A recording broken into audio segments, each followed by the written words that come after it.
That's right. All right, everyone, we're going to go ahead and get started. I think we're still waiting on a couple, right? All right, so we're going to go ahead and get started. Before I jump right into the program, I'm going to introduce myself. So my name is Chelsea Bedard. I am the System Support Specialist at the Niagara Association of Realtors. So I run all of the training at our board. CREA has asked me to jump on board and help them train WebForms 2019 as it's coming to the end of legacy here. So I'm here to go ahead and show you guys how to use WebForms 2019. A couple of things that I'm going to mention before we actually get started, which you may have already noticed. There has been some minor changes with how you access WebForms at this point. So the initial link that you would click on to land into legacy brings up maybe an error message, or it asks for you to log in. It doesn't allow you to log into legacy right off the bat. So you do have to log into WebForms 2019 now, and you can flip back to legacy and continue using legacy. They haven't taken legacy away yet. You still have access to that, but you have to go into WebForms 2019 and then switch back to legacy. Legacy is through the MLS system? Is that what you're referring to? Old system. Is that how you guys access? Yeah. Old system. Yeah, that legacy is the old WebForms. Yeah. Okay, thank you. Okay. A couple other dates. So January 2nd is the final, that's the cutoff date for WebForms Legacy, the old version of WebForms. You will not have access to Legacy at that point. So if you've not gone in and migrated all your kits, anything that you had in Legacy will be gone, and you won't have access to it anymore, okay? December 16th. You may have already seen the prompt for that as well. They put it into WebForms Legacy. December 16th, WebForms Legacy, so the older version, becomes a read-only file. What that means is you can't go into WebForms Legacy as of December 16th and create new transaction kits. You'll be able to edit existing transaction kits and migrate transaction kits to 2019. However, you won't be able to create anything new in Legacy as of December 16th, okay? I'm going to show you guys how to migrate your transaction kits, so how to get them from Legacy over to 2019. There are a couple things to know with this. So, any kits that you have in Legacy, when you migrate them over to WebForms 2019, they're not editable documents. What happens is all of the forms in your transaction kit in Legacy, when it gets migrated over, they turn into PDF files. Okay? So they're PDF documents, and they get put into WebForms 2019 as PDF documents. So they're not a document that you can click in and continue to go edit. It's really just there for record, okay? I get asked all the time, well, if I have a PDF editor, then can I edit it? Yeah, if you've got a PDF editor on your computer, you can grab those PDF files and edit them that way. But in the system, any migrated kits can't be edited, okay? Right now, if you're going in and migrating, you still have access to those kits in Legacy. Once you migrate them, they don't disappear from Legacy. They stay in Legacy. That'll only be until January 2nd, okay? All right, so like I said, January 2nd, 2020 is the final day with WebForms Legacy. On December 16th, it's becoming a read-only file, so those are two of the most important dates, just keep that in mind. And then again, transaction kits that get transferred are read-only once they're in 2019. So I'm gonna show you guys how to migrate a kit. You're always gonna start in WebForms Legacy. Okay? That's your starting point when you're migrating your kits over.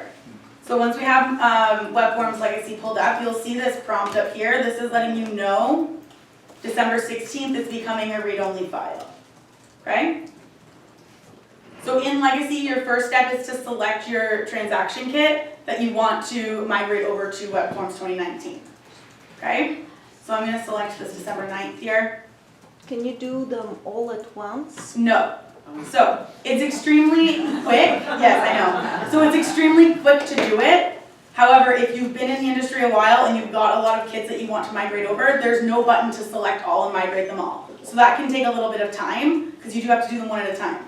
But once you, it takes like 2 seconds to do one.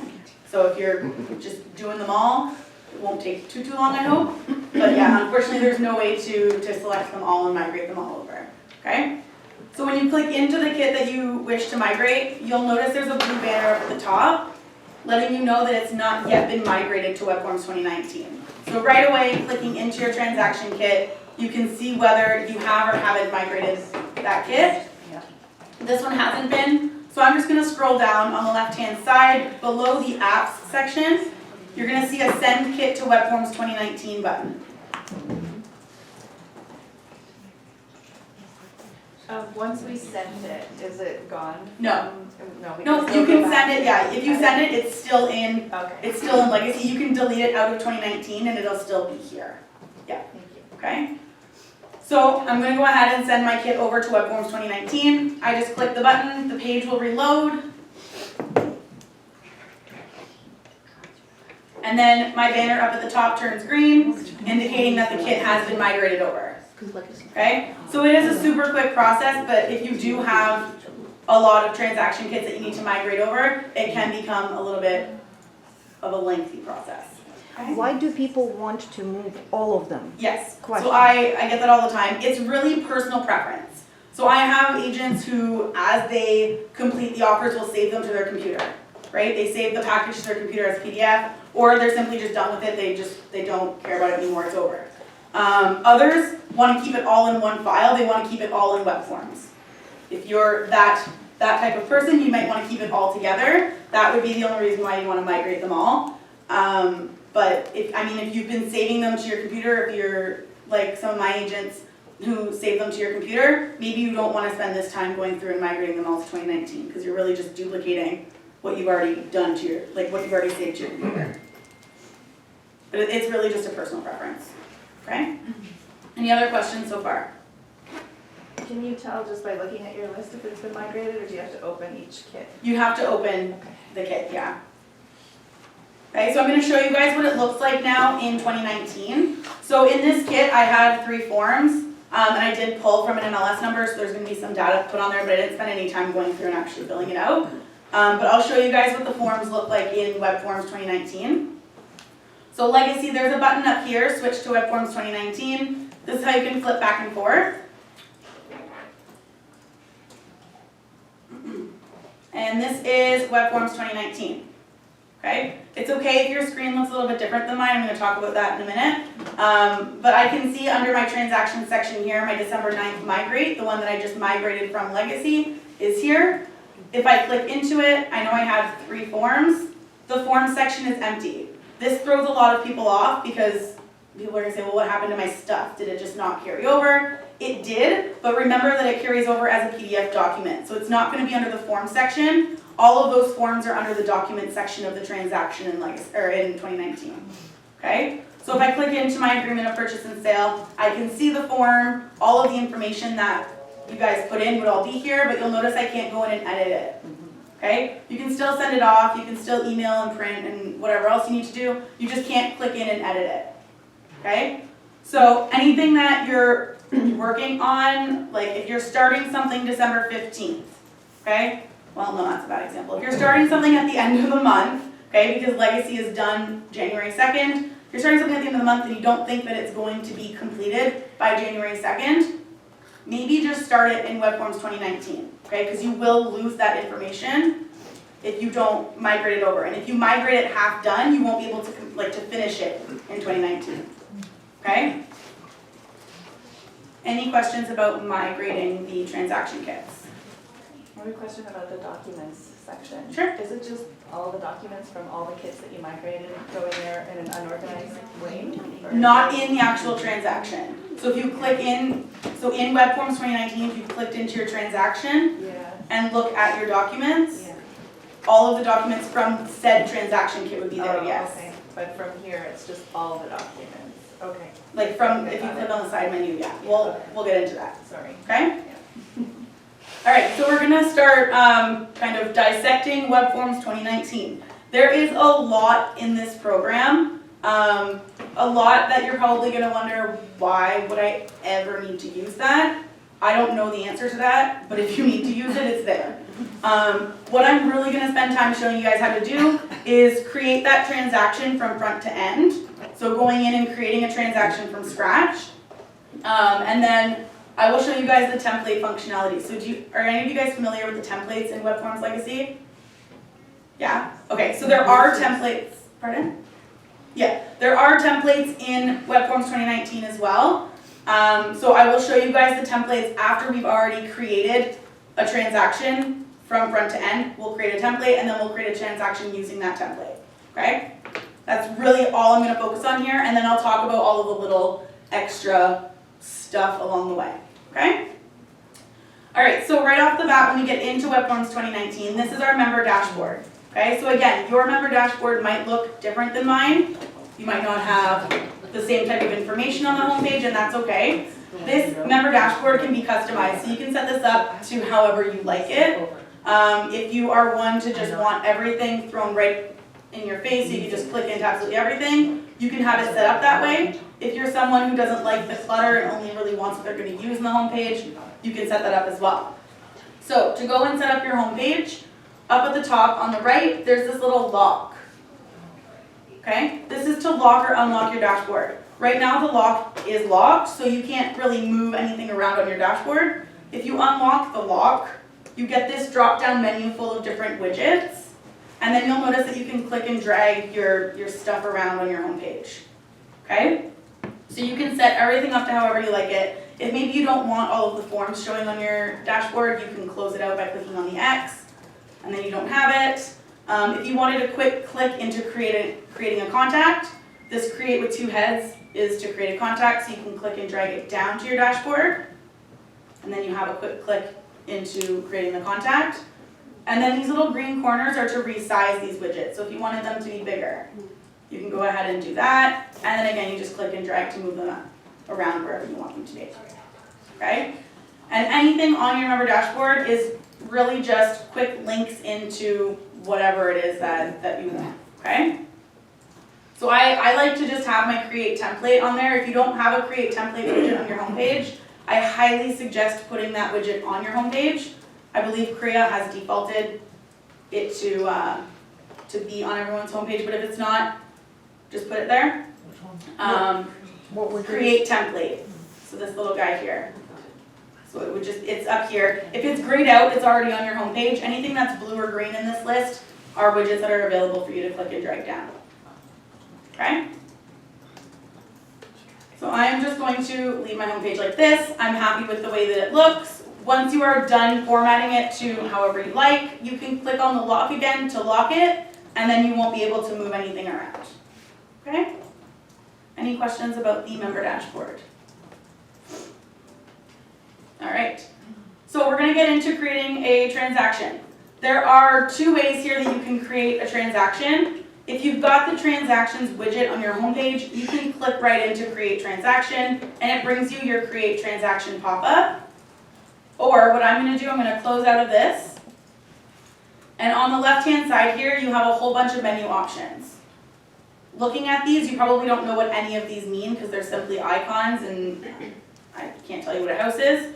You can hover over each one and it'll give you the title. Or you can click on this red little menu up here and it pops open all of the titles. Okay? So I'm going to click into our transactions menu option here. And this is going to bring us into a list of all of our transactions.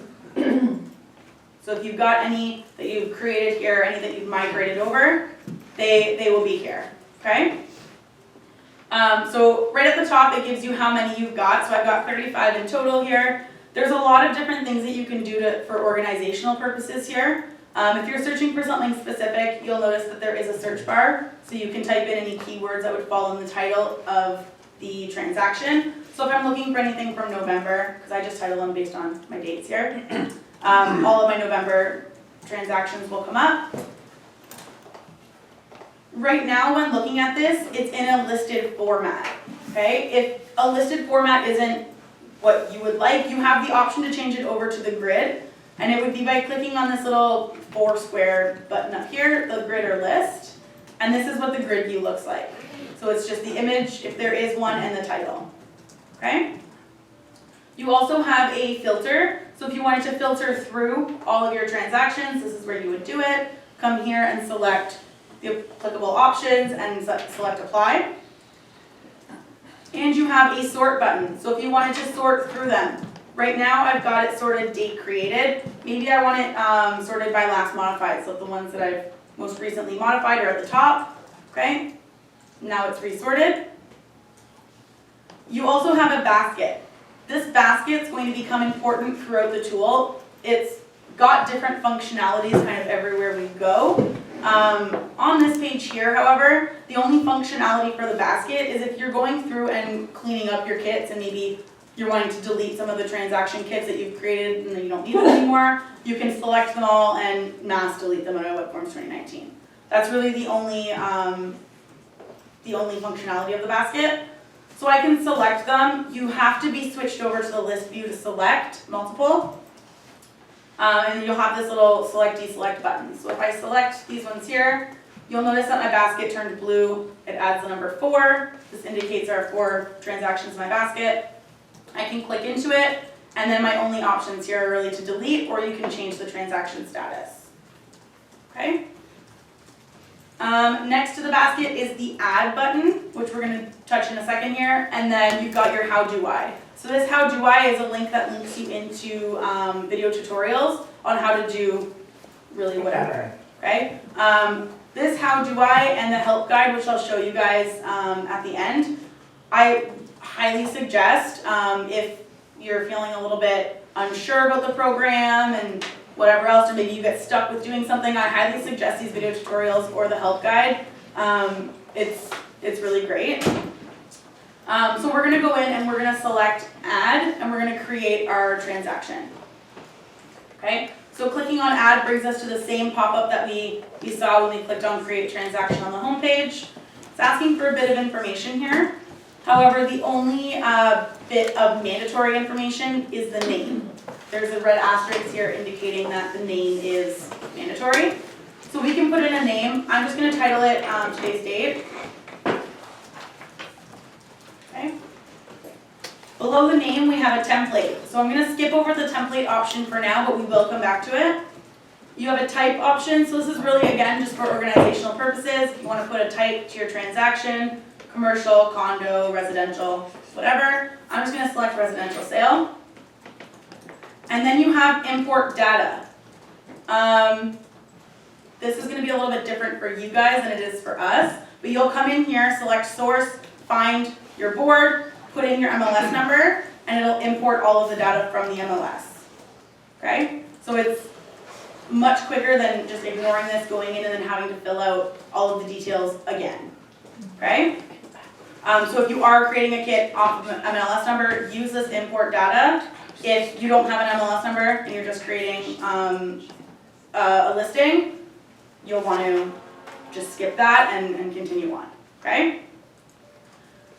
Add me as the, and then you can select what you want to be listed as on this transaction. Okay? Any questions about any of these options? I'm going to skip over template for now. Yeah. I don't see template in my box. Is it because you have nothing populated right now in your transactions? Probably. That's what, yeah, that seems to be same, maybe that's where it is, that's what I thought it was. You have nothing? No, she has template. Okay. Oh, because I thought it was just in there. Is that normal or not normal? No. I don't know. I'm trying to think of why that would happen. No. Let me I'll jot that down and see, because everybody should have access to templates, whether you've got templates created or not. Do you have any templates? No, I think the new one. Did you use any in Legacy? Yes. Yes? Does it have to be on your dashboard? No. Okay, I'm going to jot that down. If I think of why you don't have the template option, We'll figure it out. yeah, Have you put a name we'll in figure it yet? out. Yeah, I did one. Okay. Okay, we can carry on. So how many of you guys don't have the template option? Are you all on Macs? No, I'm on a Mac and I got a template I'm just option. gonna Mac. Are any of you guys that don't have the template option admins? No. Okay. Okay. I'll figure that out. I'm just gonna jot it down and then we'll figure it out at the end. Awesome, thank Okay? you. Okay, so I'm gonna skip over that for now.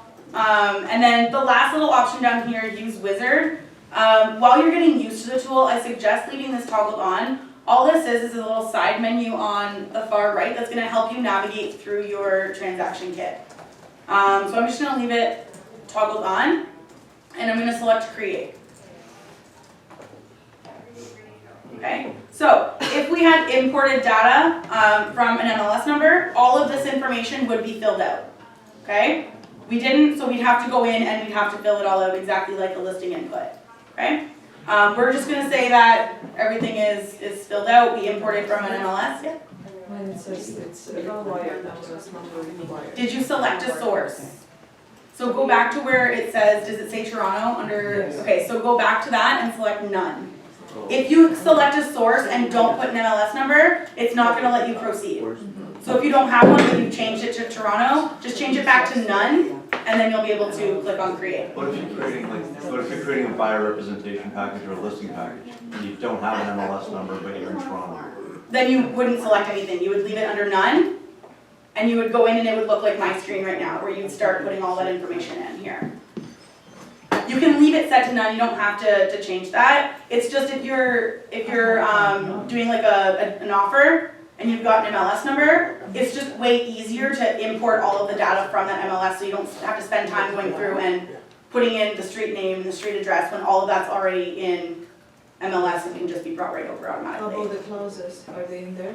We're gonna talk about the clauses once we get into the forms. So, Yeah. I don't know if you know the answer to this, but I inputted an MLS number. Yeah. And it doesn't fill out all the information, and some of it's wrong. Yep, So So, is Toronto, is Toronto, it's probably works the same as like our system does.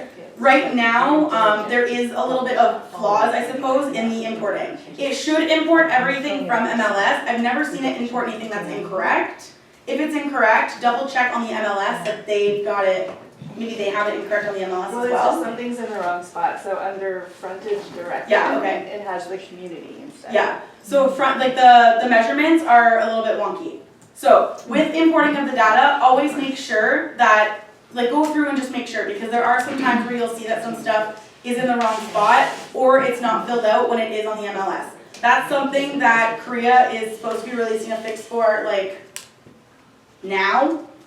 There's a couple of things I'm gonna mention as we go that are supposed to be fixed like beginning of December, and we're beginning of December now, so now we should start seeing some changes. That's one of them, okay? So it's not always gonna be like that, it's just something that they're waiting to release the fix on. So are they gonna wait to switch and No, where everything is correct? no, They're not because gonna there's correct everything. certain things, yes. But this, I did receive an email from CREA, beginning of December, it's gonna be resolved.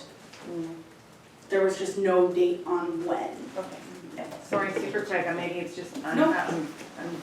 cursed today, but it says, when I hit create, it says import of MLS listing data failed, reason no records found. Did you put an MLS number in? Yeah, Okay, so switch it from Toronto to Ortis MLS and see if that'll work.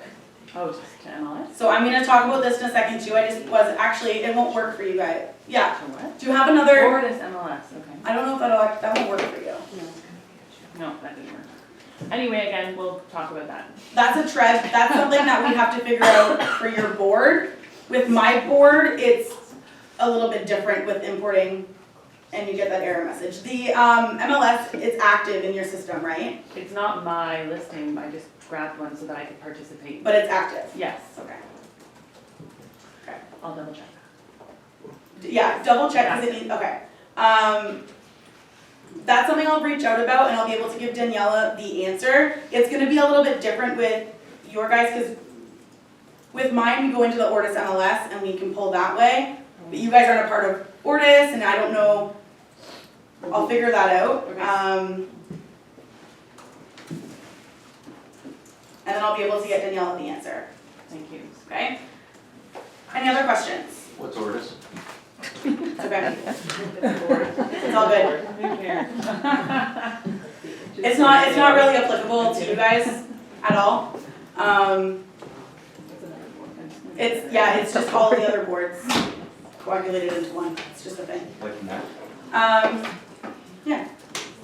It's just a data share, is all it is. So a lot of, like, there's 10 boards a part of Ortis, we all share data, that's what it is. I tried another MLS number and And it it worked. worked? Okay, so it might have been something with that MLS. I'll still reach out though, because that is a good question. If it's not working, is there another option for you guys, okay? Thanks. Any other questions?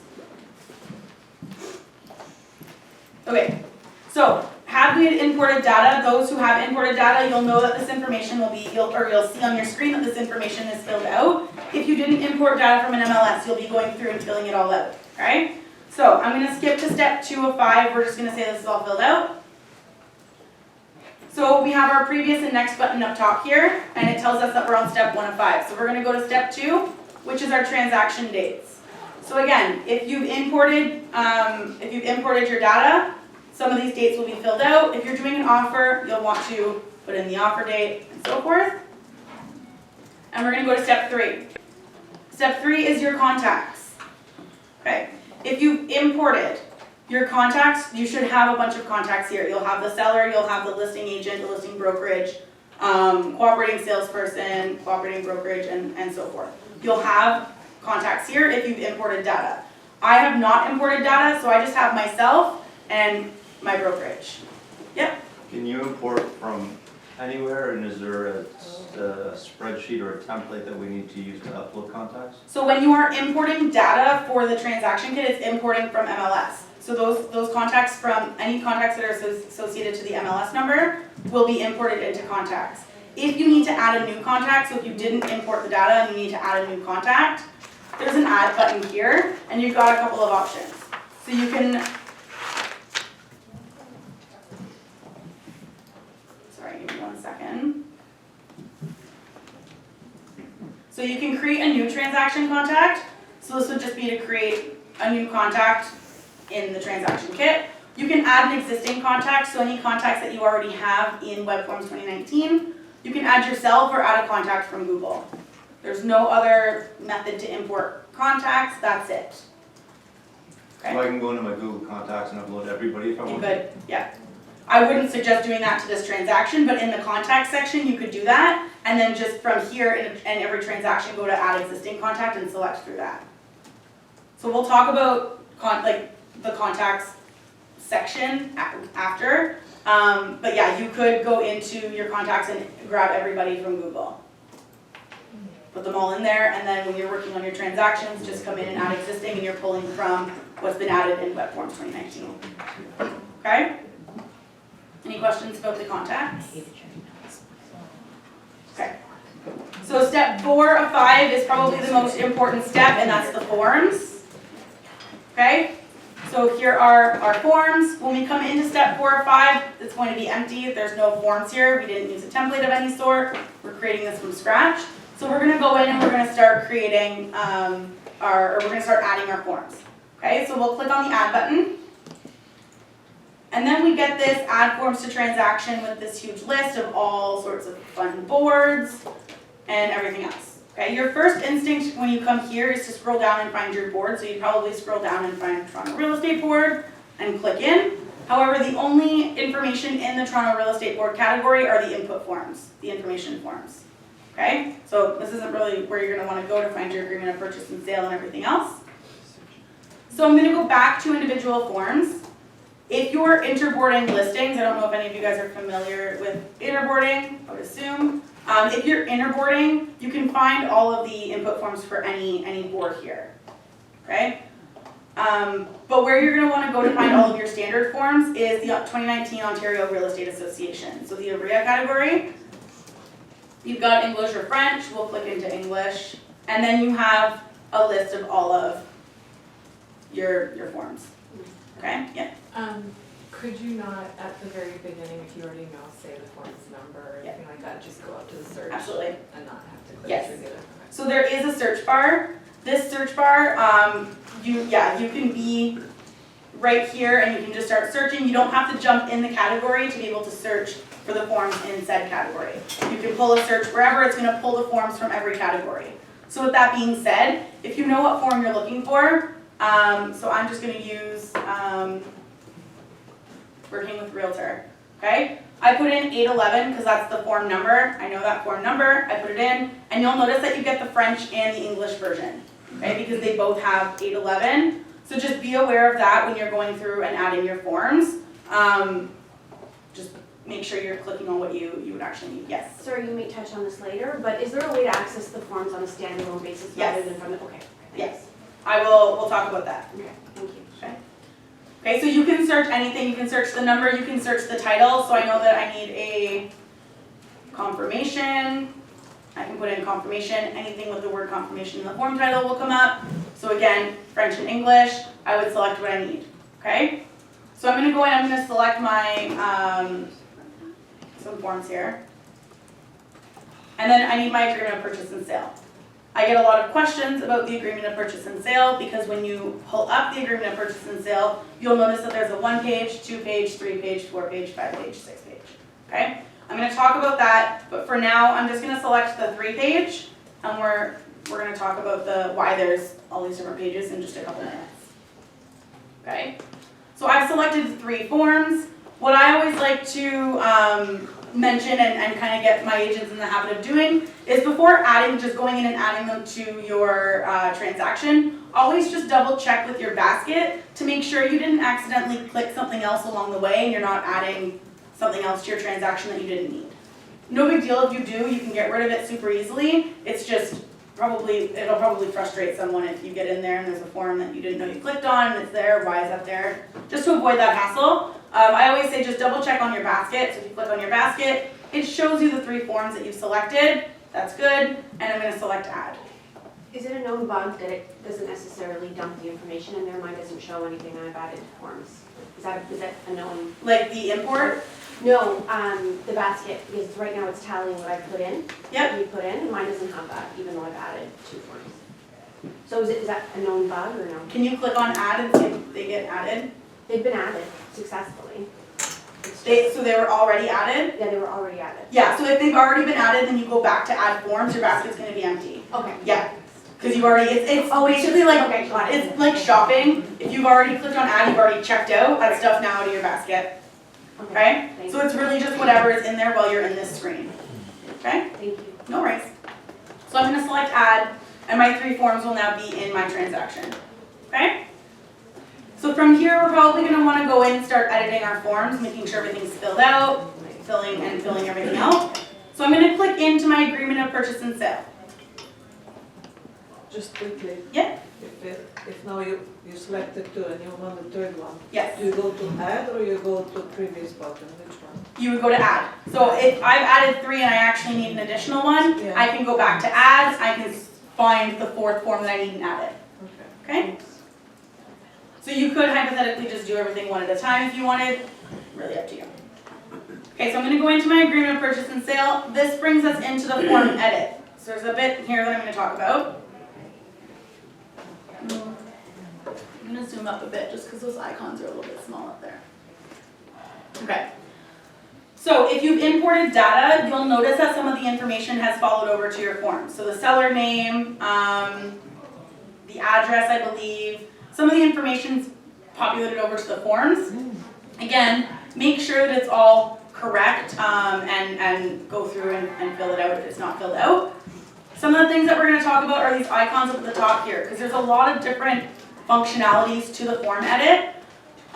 So your first icon is a file icon. This is similar to any other program that you use. So this is where you're going to go to save, to print, to send it, to wherever you need to send it, and anything else. So file, you have a whole bunch of different little icons. So the first one is a new icon. So new, if you need to add a new form. So you've clicked into your agreement of purchase and sale and you realize this isn't the one that I needed. Maybe I meant to add something else. I can go to new and it brings me back to my add forms to transaction and I can filter through and add a new one, okay? If you've completed this agreement of purchase and sale and now you want to move on to the confirmation and go through and fill that one out, you can click on this open form button, so the second icon down, and this will help you filter through all 3 forms in this transaction. So I've completed my agreement of purchase and sale. I want to go back to my go to my confirmation and start filling this one out. Okay? And you toggle that way between them? Pardon? You toggle between them that way in the application? Yeah. Yeah. So file. There's another way which I'll show you guys as well, but file and open form. This will help you toggle through all of your transactions or your forms in this transaction. Below the open form, you have a save option. So you've got 2 save options. The first one is to save it to the system. But keep in mind, the system does save every 5 minutes and on close. So hypothetically, you should never lose any of your work. However, if it just saved, it was a 5-minute mark, it saved it, and then you've input some data and your computer dies before the next 5-minute save, you've just lost whatever you've done during that little period, okay? So keep that in mind. I am like a save guru and I'll come and save all of the time, so if you're like me, here's where you'll go. And then you have a save as PDF. So if you wanted to save these forms as PDF documents to your computer, save as PDF, this will just save it right to your computer, okay? Where is it? Yeah, where is it saved? You just saved it. And To your downloads, yeah. You can choose. Or wherever you have it Yes, set you to can automatically choice, save. yeah, all right. It should default to downloads, but if you change that, it might go to like your documents or wherever else, okay? Below save, we have a copy option. So this is just to copy this form in this transaction. So if you need a second agreement or a second confirmation, for instance, you could copy it. It would just copy it in the transaction. You've got an erase button, which is great. So if you've come in here and you started filling everything out and then you realize, crap, I'm getting 2 listings mixed up here. I'm filling this out for the wrong listing. Instead of going in and erasing everything one at a time, you can come up here to erase, and you can erase all pages or just the current page. And it would erase all of the texted information, okay? Below erase, you have a watermark option. So I believe this is new to WebForms 2019, but you've got a watermark for confidential or draft. So if you wanted to add a watermark to your forms, you could select which one. I've added draft, and it's now on every page. To remove the watermark, you go back to watermark and there's a remove option. And now I get to it. Below watermark, you have remove. So if I didn't mean to add this form, I must have clicked on it by mistake. I can click on this trash can, it gets rid of the form from the transaction. Then you've got your print button. So this is to print the form. And then a send. So this is to email, fax, send it as a document, whatever you need. What do you guys use for your e-signature programs? DocuSign. Everybody use DocuSign here? No, this is Authenticate. Who uses Authenticsign? Okay, so I'm gonna talk about Authenticsign in a second. DocuSign, for those of you who use DocuSign, you can come into WebForms 2019 and link your DocuSign account. When you've done that, you're gonna have a little pen icon. Oh, I'm in the wrong. You'll have a little pen icon after this text function. And then this little pen icon will help you send everything off to DocuSign, okay? I'm gonna show you guys how to link DocuSign at the end. It's super, super quick. We didn't do it here, but I'll show you guys that at the end. Authenticsign we'll talk about when we get into linking the programs as well, okay? But once you've linked it, again, you guys will have that pen up here, okay? So that was send. And then you have exit. So this is if you want to get out of this view and go back to your transaction, you can click on exit. Again, when you click on exit, it's going to save the file for you, okay? Yep. And the erase, if you erase something and then you wish you hadn't, is there an There's no undo. Okay. Yeah.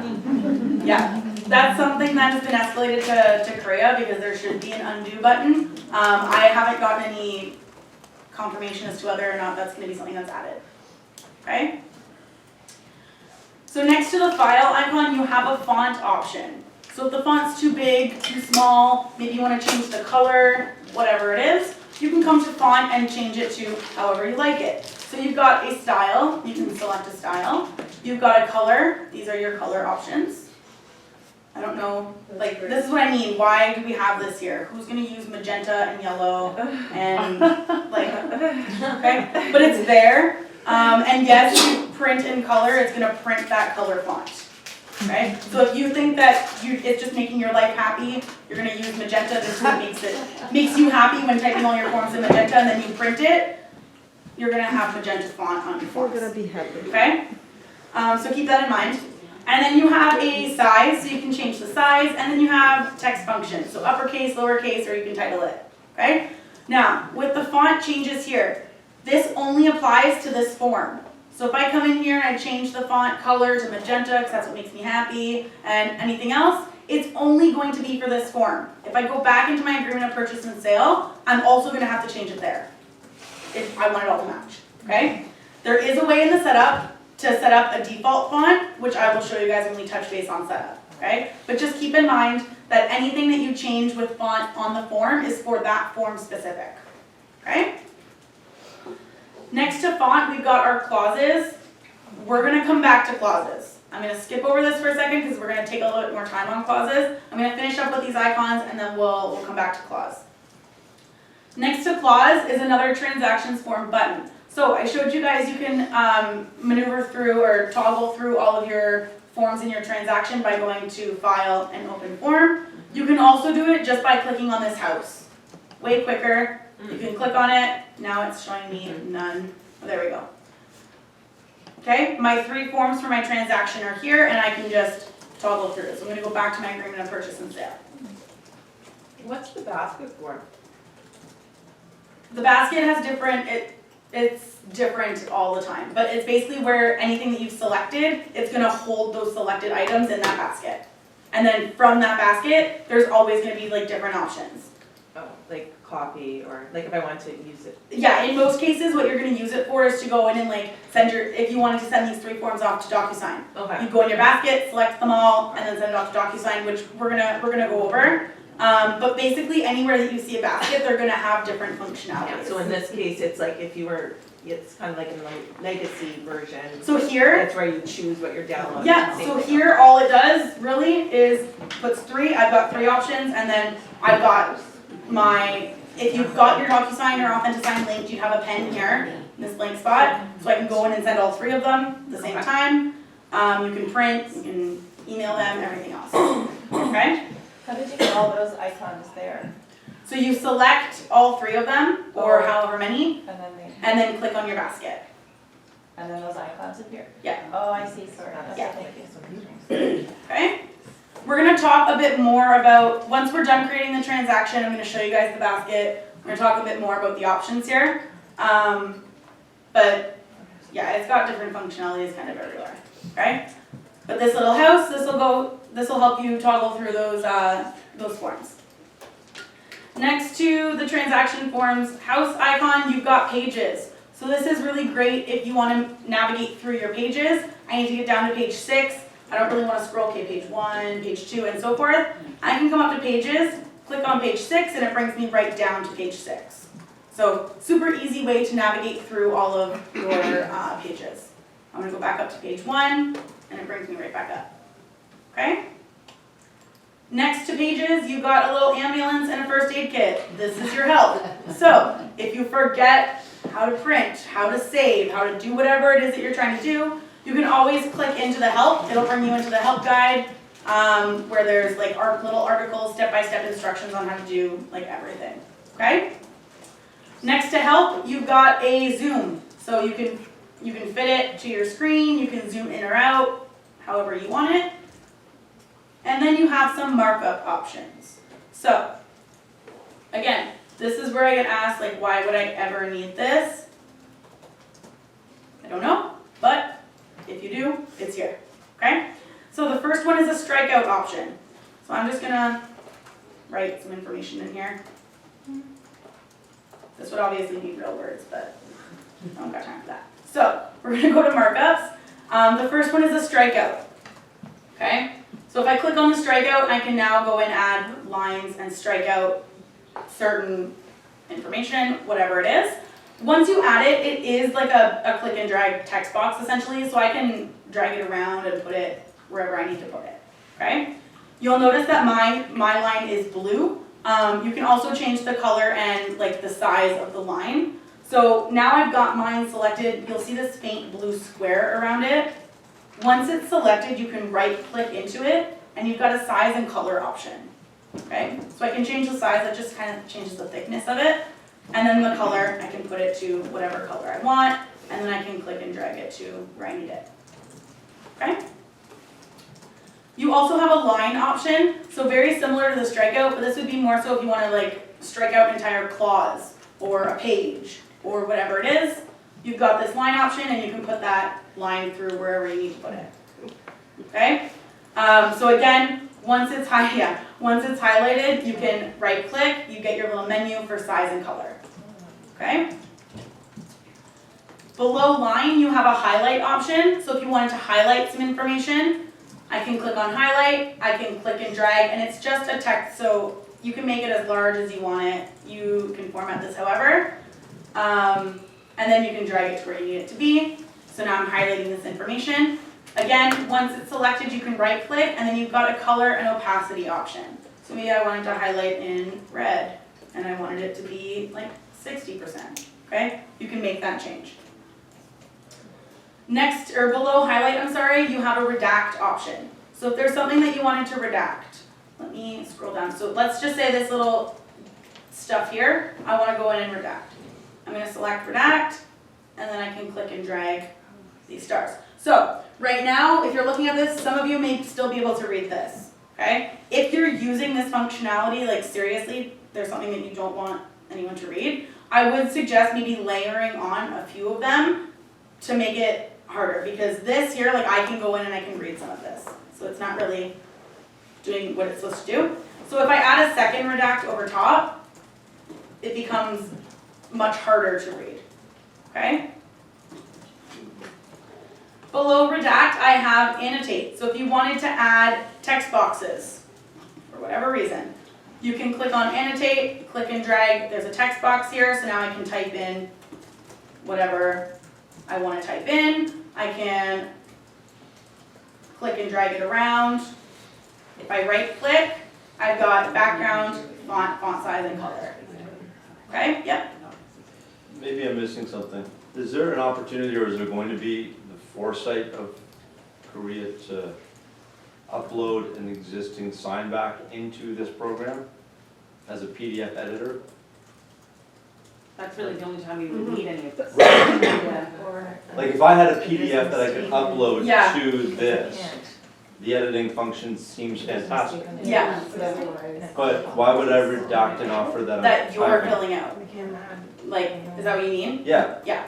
I believe these options are available to you in documents.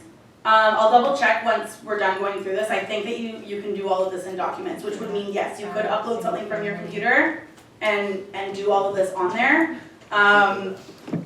I'll double check, but that's a good question. No one's ever brought that up to me, actually. Yeah, we can do that, like, still, in the old one, old version, Yeah. we still have that functionality, yeah, we can do I'm that. gonna, when we get out of this view here, once I'm done talking about everything in this view, and we get back to our documents, I'm gonna double check to see, because I do think that you have these options in documents. If it's not there, I'm gonna send that up to CREA today. I'm surprised no one's brought that up to me so far, and I do this training like 5 times a week, and no one's brought that up, so. I'm extremely bright, but I mean. Thank you, yeah. And that's probably why most people are like, why would I ever need this? Because they're thinking, like, why would I need to do this You're on? using this to prepare an offer, but if you can upload an existing PDF on Okay, a sign yeah. back, then it makes sense. Yeah, no, that's a really good point. Thank you for bringing that up. I'm gonna double check in documents because I think that these options are available there. I know you can mark up documents, so I assume it's the same markup options. So we'll double check that when we touch base on documents. If it's not there, I'm gonna send it up. Thank you. Okay, so text box we just went over, and then you've got to clear all. So if you wanted to get rid of everything, you can click on clear all. If you wanted to get rid of one at a time, you would just highlight it, right click, and delete. I'm just going to go ahead and clear all and get rid of all of those markups that I just did. So now everything is gone. Okay? Any questions about the markups aside from using it on documents?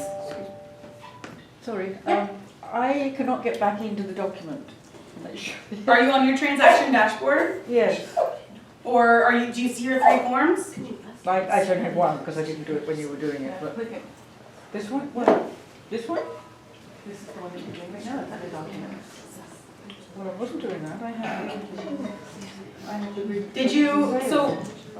Did you add a form to the transaction when we went in and It created looks as it? though I've added the facts back cover sheet, but I was. Okay, so that's under, is there anything under the form section? Okay, so you'll have to add, Okay, yeah, sorry. okay, yeah.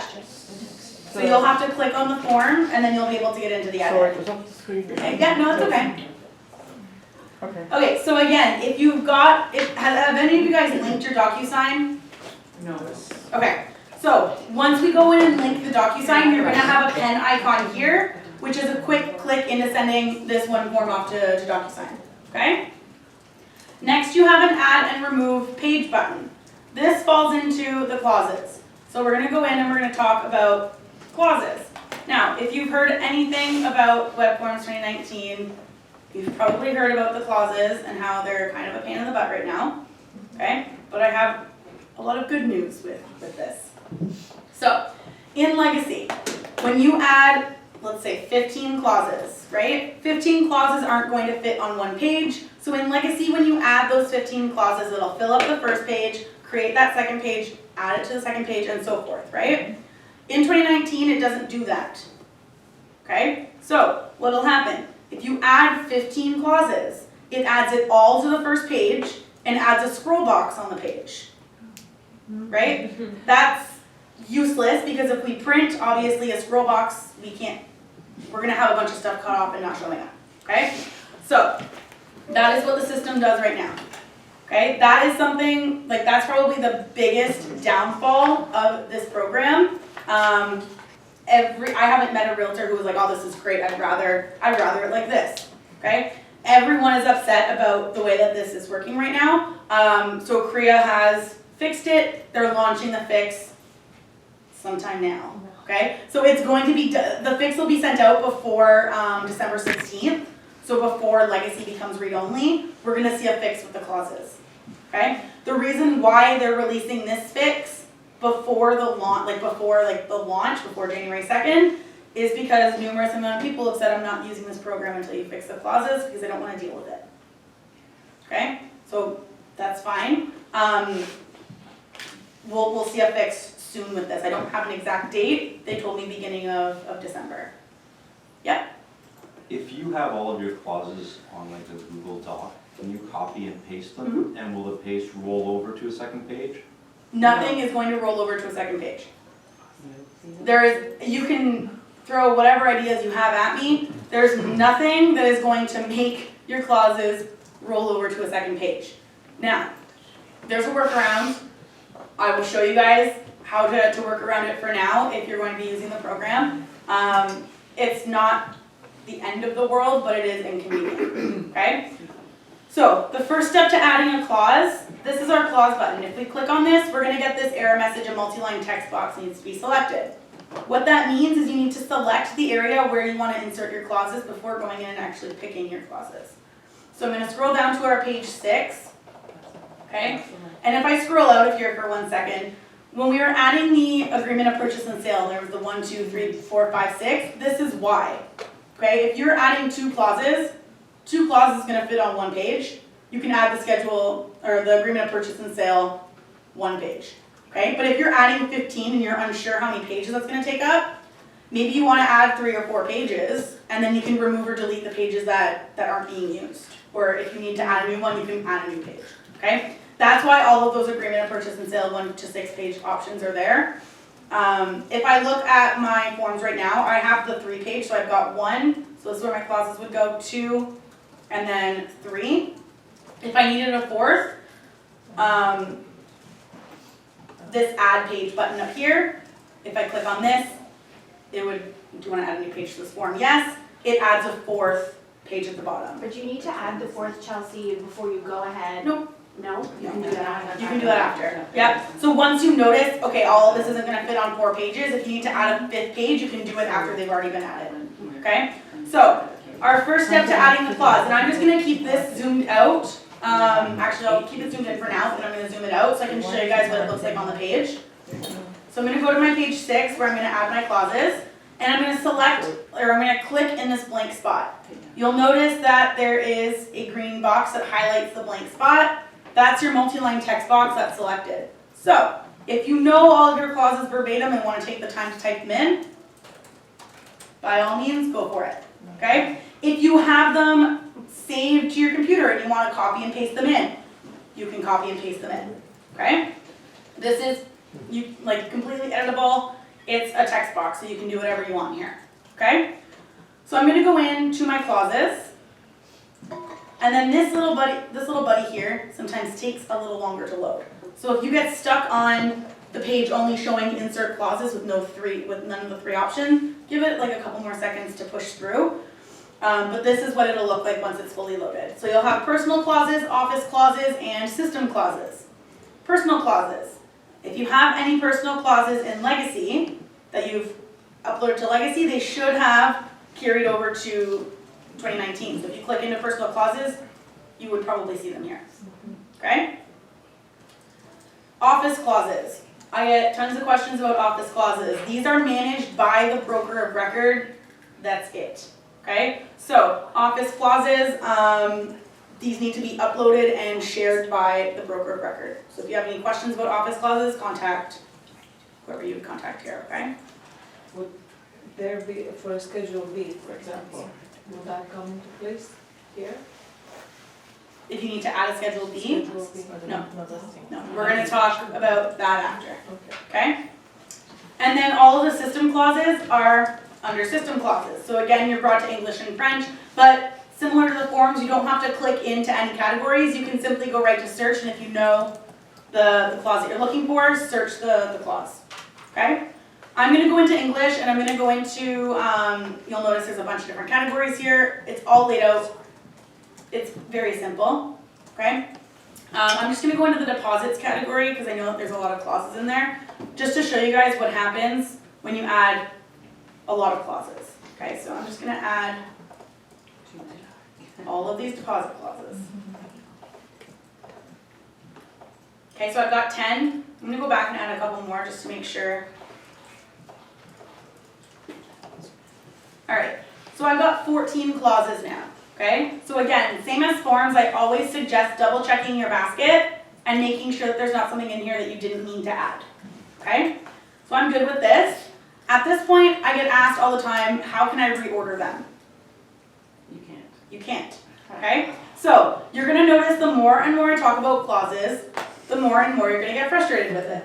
There are a lot of things with clauses that are not user-friendly, okay? I'll be blunt, they're not user-friendly. CREA knows this and they're changing it, okay? I don't know what they were thinking when they released this, but they're gonna be fixing it, okay? So, you can't reorder the clauses here. The way that they get added to the forms is by order that you click on them, okay? So if you know what order you want them in, just click on them in that order. Otherwise, you can reorder them once they're added to the form. It just becomes a little bit more tricky. I'll show you, okay? So I'm happy with these 14 clauses. I'm gonna go ahead and click OK, and I'm gonna add them. So if I zoom out, okay, and I go down to my page, this is what the page looks like. So you can see that this clause is cut off, nothing is here, nothing's here, and so forth. Okay? So it adds this scroll box. So I can scroll through and read all the clauses, but the second I print this or do whatever I want with this, this is gone. So I'm only seeing what I'm seeing here, and the rest is cut off and missing. Okay? So, first step to fix this is just to be aware that it happens, okay? We've had agents who were not aware, who've printed this off and given it to their client, and there's 4 empty pages with half of a clause here, what's going on, okay? This is what happened. So, what you can do to ensure that it's formatted correctly for now until they put out the fix, I just make sure that this scroll bar is all the way to the top. That's the first step. And then I just go in and I copy and paste, or cut and paste, I suppose, everything that we don't see. So I would highlight this, and I would cut this, so I can right click and do cut or Control X. It gets rid of it, so now this page is good, right? This one's formatted good, nothing's cut off. I go down to my second page, I click in the multi-line text box, I can right click and paste or Control V. I have another scroll bar, so I want to scroll it to the top. Oops. Yeah. I know. They got so caught up in the highlighting. Okay? Forgot about that. Cut, bring it down and paste, and then that should be good. Okay? So now I have an extra page that I don't need, so I can go up to remove page. This is really zoomed out. So I can click on this remove page button. Yes, and it removes that last page, so now everything is golden. Okay? So, is it a pain in the butt? Yes. Is it super quick to fix? Yes. Okay? So, as as long as you're aware that it does that, if you're using the tool for now until they release that fix, this is just what you have to do. But like I said, before December 16th, we're gonna see some massive changes with the clauses, okay? Some other things that I get asked with clauses, let me go back down here. So in a clause, well, first I'm gonna talk about the sorting. So from here in Legacy, there's usually like a little box, you can click and drag them around. You can't sort them that way. If you wanted to sort them, it would be just cutting and pasting, which again is annoying, but it's doable. So if this is the one that I want to be my second clause, I would just highlight it. I could cut, make sure that this is formatted correctly, go down to the bottom of the first one, and then paste it in, and voila, it's done. It's just these extra steps that you need to do, right? But sorting, we should see some sorting options with the changes in clauses. And then some other things that I get asked too is when a clause request needs a date, okay? In Legacy, there's a calendar button. You would click on the calendar and select your date. In 2019, there's no calendar button, so you just have to put in the date. I get asked at this point, well, how do I know if the 6th is a Monday or a Tuesday?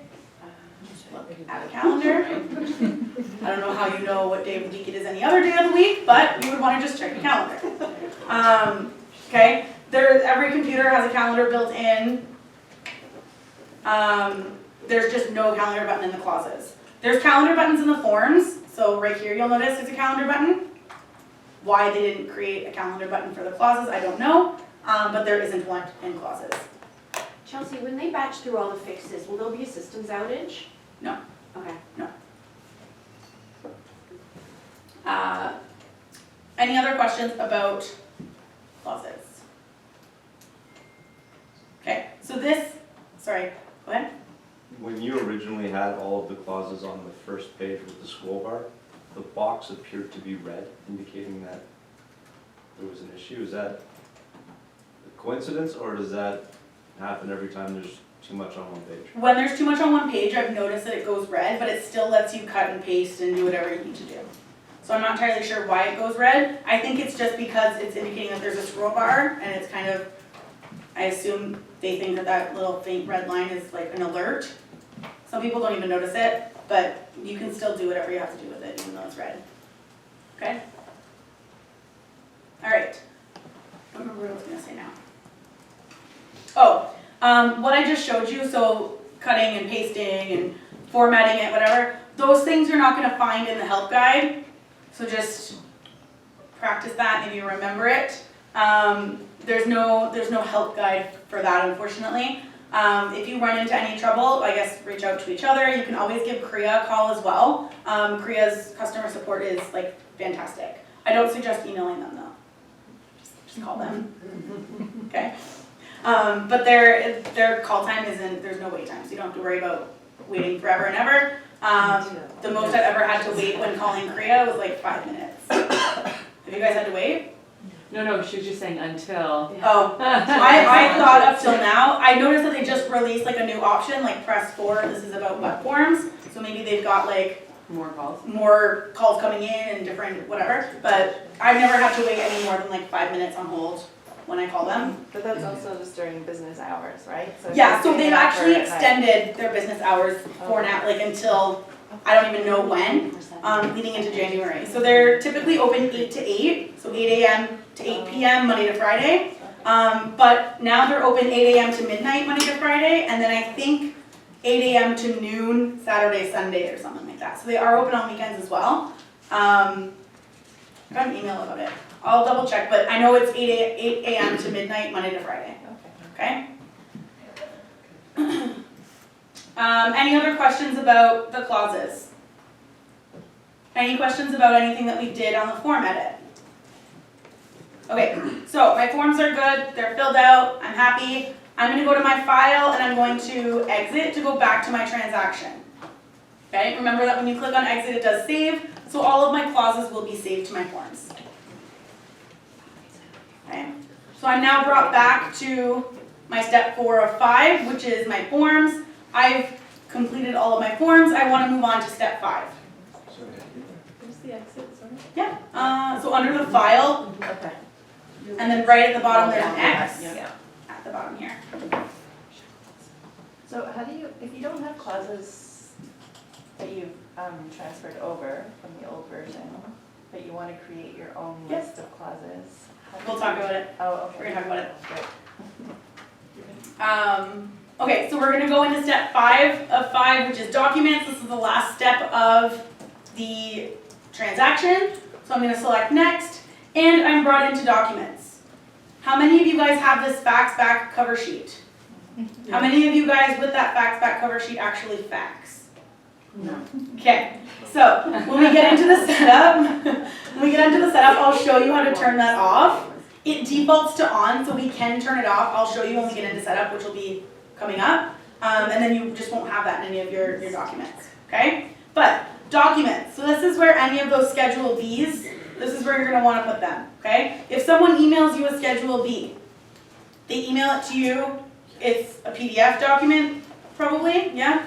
You wanna upload it to your transaction. You can't upload it to the forms, you upload it as a document, okay? So you can go to add, and then in this blue box you can click, and you're brought into your computer.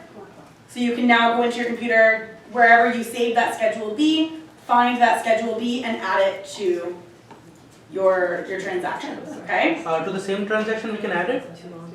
Like suppose we created a earlier one, right? So can we upload in a PDF right now and can we attach it with the same one? Because it's a headache, like sending 2 documents just Okay. to sign it. Pause for a second. We're gonna talk about it. So, Schedule Bs have to be added as a document. So, you come to Documents, you would add it. I don't have any Schedule Bs. But if this is like including this Schedule B that's attached to the listing, Okay, you have to download it and then upload it, like you do now. Yeah. Yes, okay. okay? You're gonna add it. Now, I get asked all the time, I'm just gonna add, what do I have in here that I can add? I'm just gonna add this thing here. Let's just pretend this is a Schedule B. I don't have any downloaded. So this would say Schedule B titled whatever it is that you titled it, okay? I get asked all the time, just like you did. Well, now how do I combine it all in one package to send it off to DocuSign? Yes. You can't combine it in WebForms 2019. Okay? Again, that's something that you just can't do right now. Whether they're going to fix that or not, I'm going to assume that we're going to see a fix on that. When? I don't know.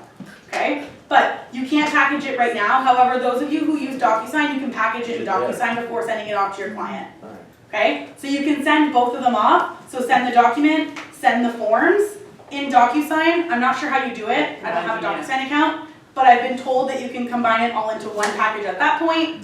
Or you just don't send it from here. And in DocuSign, you add a new document, grab it from your computer, and add it to the same package. Okay? So there's ways to package it before sending it to your client. That way you're not sending your client like 2 different signature documents, just not in WebForms 2019. Now, I've had other agents say, well, what I do is I just add an extra Schedule A page, cross out the A, add a B, and then fill out all the information.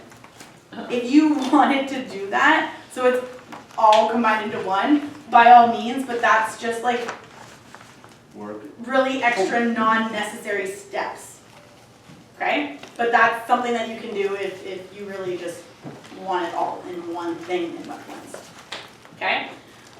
All right, so I've added my document, step 5 of 5 is done, so I can select done, and I'm brought to my transaction dashboard. That's the end of our transaction, okay?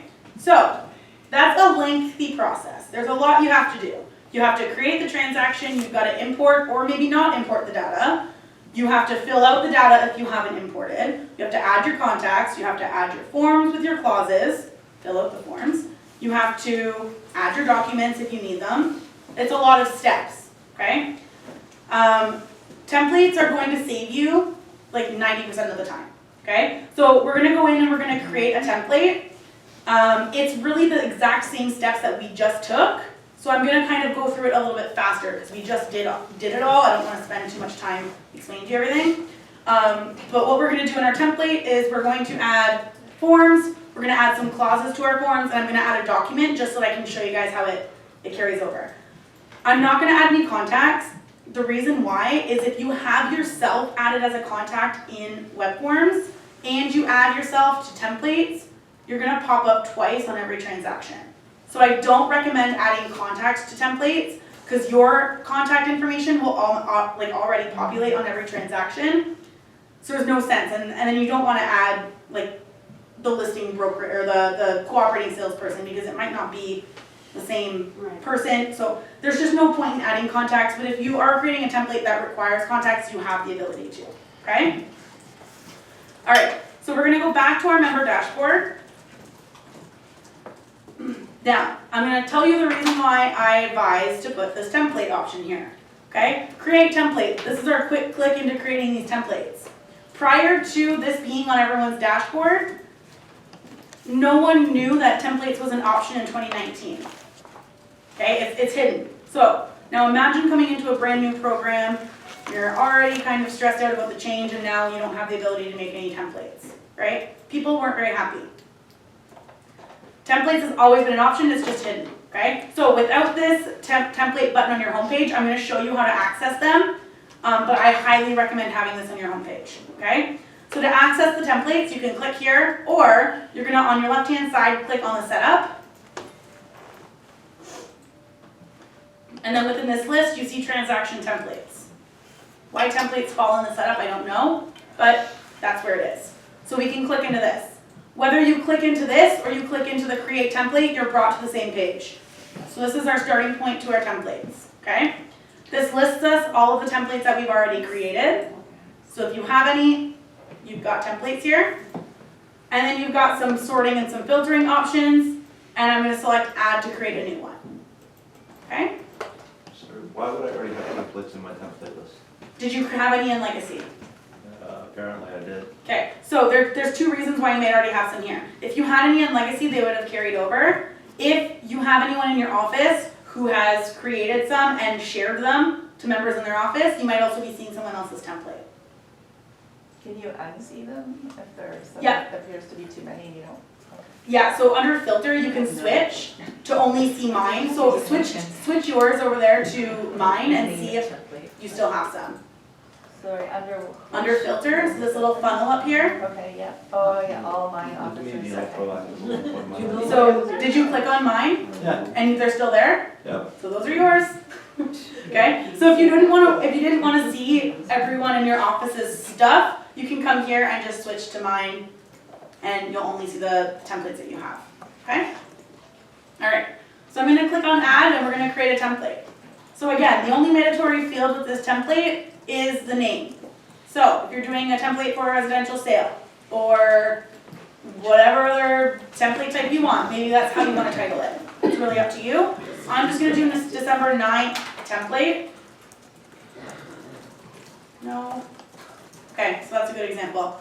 So I meant to title mine December 9th template. I put in December 9th and clicked on enter for which creates the template. So the first step when you're brought into creating the template after you click on create is details. So I can now come here and change it to actually show December 9th template.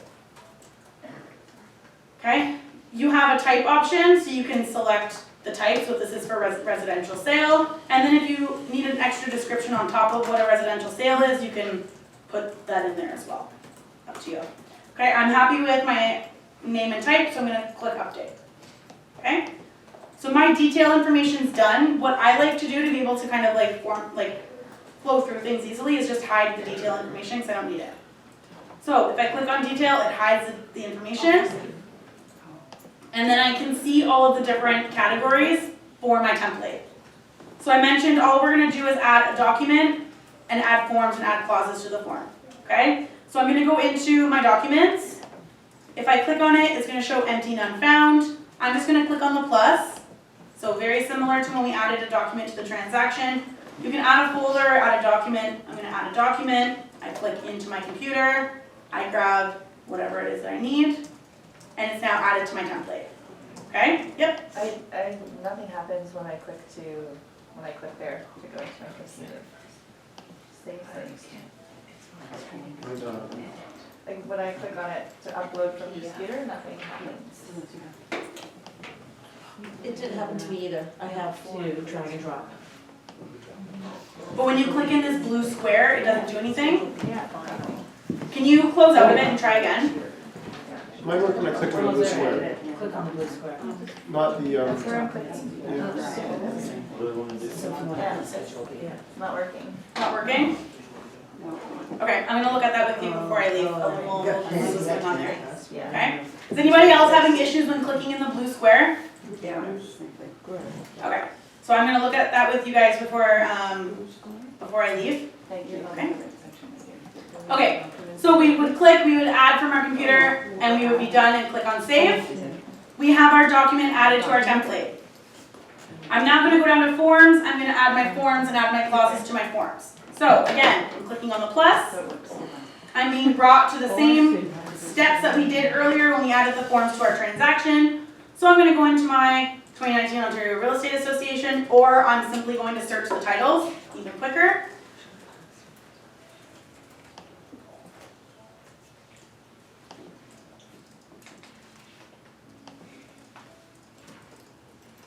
Okay, and I'm gonna add my 2-page, okay?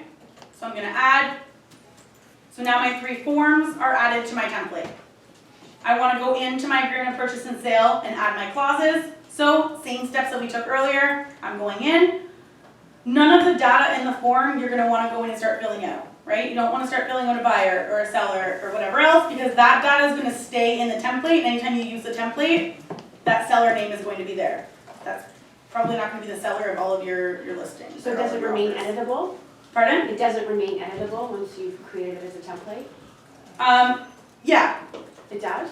yeah, so the template is really just like a template of Anything? a transaction, right? Yeah. So you don't want, it does remain editable, yes. So if you put in a seller and you need to switch it, anytime you use that template, you can continue switching it. It's just, that's redundant really, okay? I would suggest really leaving everything blank. If something is specific to your information, go ahead and fill that out.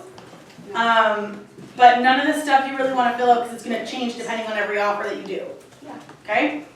So I'm going to go down to my page 6 for my clauses. Okay? I'm going to click in the blank spot. I'm going to go in and add my clauses. I'm just going to add a couple. Okay? So 3 clauses, that's all, let's say all I need here. So my 3 clauses are there. They're formatted correctly, I have no scroll box, however I do have an extra page. So I probably want to get rid of that page so that it's not included. So I'll click on the remove page button up here. Remove the last page, yes. And now everything is good, okay? So this form is set, I'm gonna go to my file and my exit. Go back down to forms, and if there's anything else that you need to set up in any of the other forms, you'll go in and do that. So that's basically all I wanted to add to my template. If you wanted to enable sharing, you wanted to add contacts, whatever it is, you have the ability to. I'm just not going to, okay? You'll notice that there's no save button here. It saves automatically, so don't go looking for a save button because you just won't find one. Once you're done, you can go back to your dashboard. Sorry, how did you get back to that previous step? So once you were done putting in the clauses, what did you do? File, exit, Oh, thank you. and then you're brought back to the transaction template creation, and then you can go to your member dashboard. And how about the checklist? I can't, it doesn't seem like I can add stuff there, can I? Go back to, that's not the one that I want. Checklist. Oh, you have to put in a checklist. So checklist, if you click on plus, you can add. Oh, You can't save from here. these are just checklist items that are added to your. So the checklist, if you're using the checklist, you only have the option to pull from stuff that you've saved in your actual checklist section in your web forms. So you can't create a new checklist item. You would have to go in, set up the checklist, and then pull from that. For Okay. example, what would be a checklist? Checklists are really just to kind of keep you on track, I suppose. Like, maybe you need a check, maybe you need to send this off for DocuSign.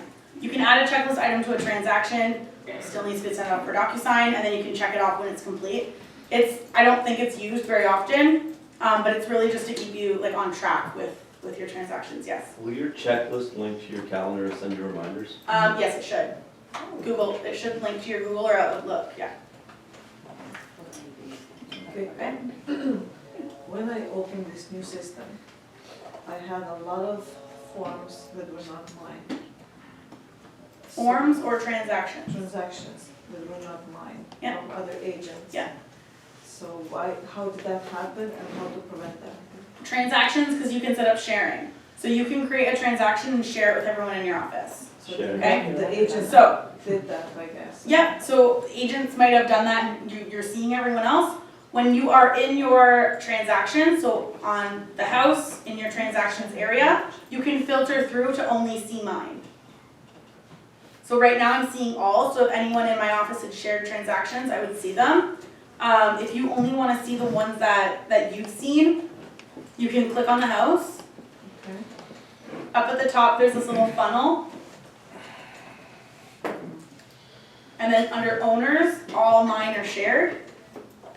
Oh boy. So my transaction, everybody sees it? No, you have to enable sharing. If you want everyone to see it, you can share it to everybody. Because it was on off right now. Right, so you're seeing all of the transactions that agents are sharing with you.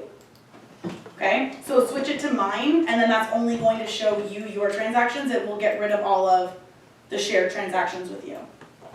Okay. How do you share one? Yep, so let me go back into my transaction dashboard here.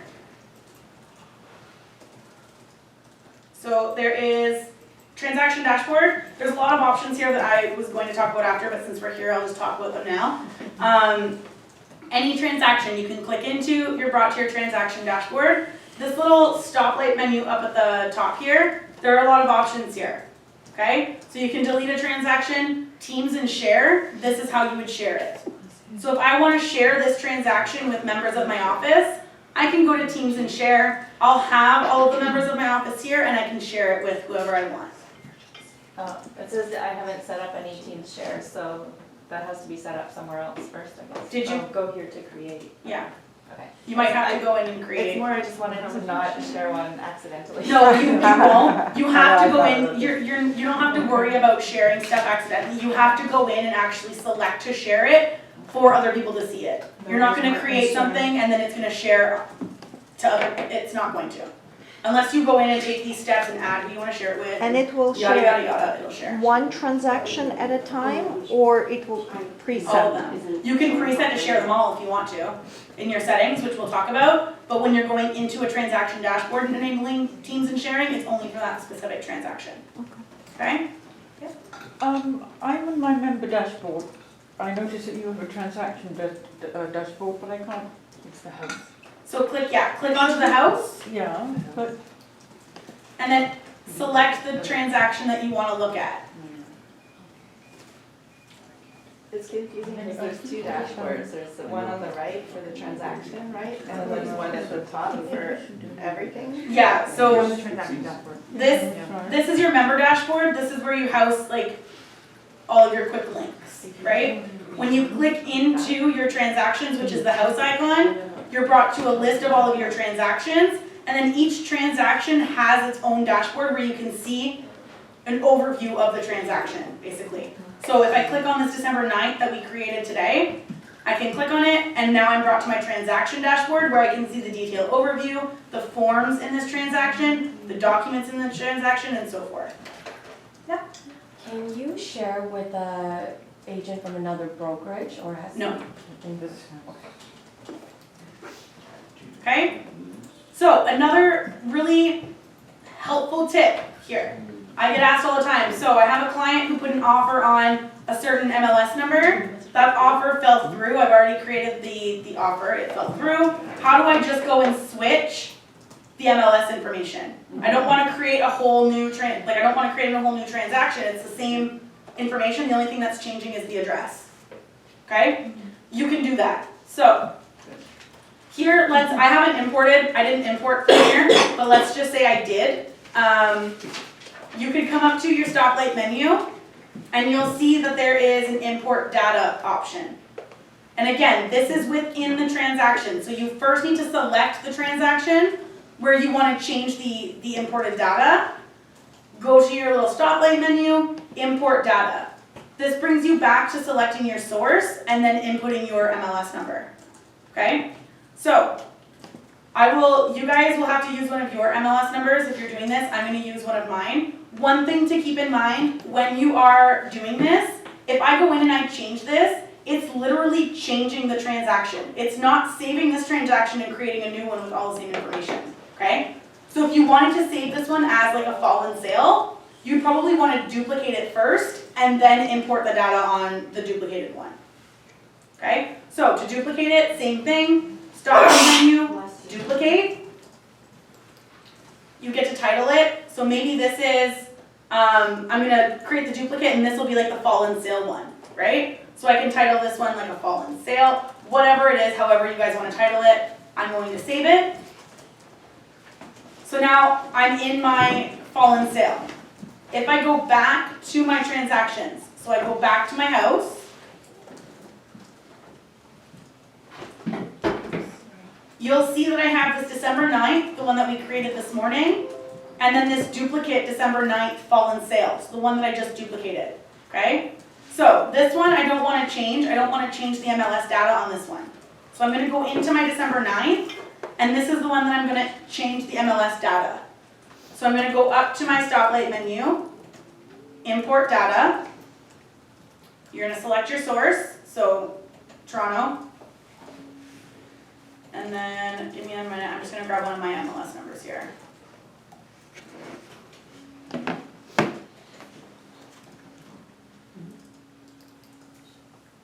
Okay. Okay, so you're going to put in your MLS and then automatically populate forms. Why this isn't defaulted on, I don't know, but this is important. If you're changing data in a transaction for a new MLS, chances are you want the information on the form to also update, right? Otherwise, you're going to have a transaction with the details showing a new address, but the forms are still going to show the fallen sale address, okay? So if you're importing to new data, you probably always want to automatically populate the forms. So I'm going to automatically populate forms, and I'm going to import. So could you say that again, Chelsea? If you don't click that? So if you don't, if you don't automatically populate the forms, then the detail overview, so the information in the transaction kit is still going to show the old address, like the old MLS info, or sorry, it'll show the new MLS info, I'm sorry, but the forms are going to show all of the old data. Oh. So the forms will be the exact same of the duplicated kit. So the additional forms, like the confirmation, the cooperation. Any of the forms that are in this kit. Okay. Okay? So right now, I'll show you guys again. I'll grab another MLS and show you. So right now, I'm attached to this MLS, 1966, 116 Golden Boulevard in Welland. Okay? So my detail overview shows that. My forms, if I go into my agreement of purchase and sale, my forms show that. Okay? If I go back to my transaction,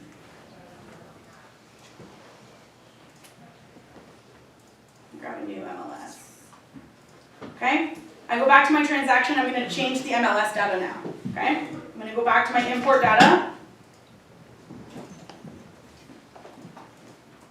Okay? I'm changing it. I'm not going to toggle this automatically populate form. So I'm going to import. So now I'm no longer 116 Golden Boulevard, I'm a Grimsby address. Okay? This is showing Grimsby. However, if I go into my agreement of purchase and sale, it's still going to show 116 Golden Boulevard. So there's no purpose to that, it's just a glitch? Are we just something they need to fix? No, so when you're importing, if you want this information to change, you want to click on automatically populate forms. Okay. So I didn't click on automatically Why populate would you forms not? there. I don't. Exactly. Why you wouldn't, I don't know. Oh. That's why I said that it should technically be defaulted on. Okay?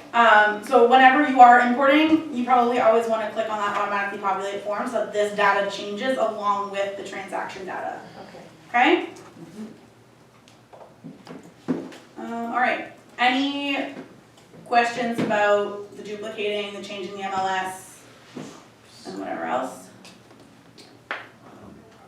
Yep. If you're using, I'm just trying to wonder, if you're using contacts in your web forms. Yeah. the names automatically populate as whatever you're acting on, whether it be buyers or sellers, correct? Yeah. And you're populating the rest of the form from your MLS? Yeah, And if you're using a template, everything's auto-filled anyway? nothing would be autofilled, yeah, you're right, yes. When you're using a template, the template's blank, so it would fill it out when you're importing data. Okay, I'm gonna create a transaction now and use a template, and you guys will see how that works in 2019.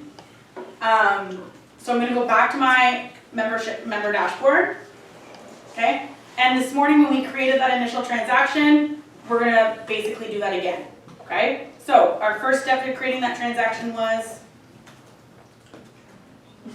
Create transaction. create transaction. Okay, perfect. So create transaction.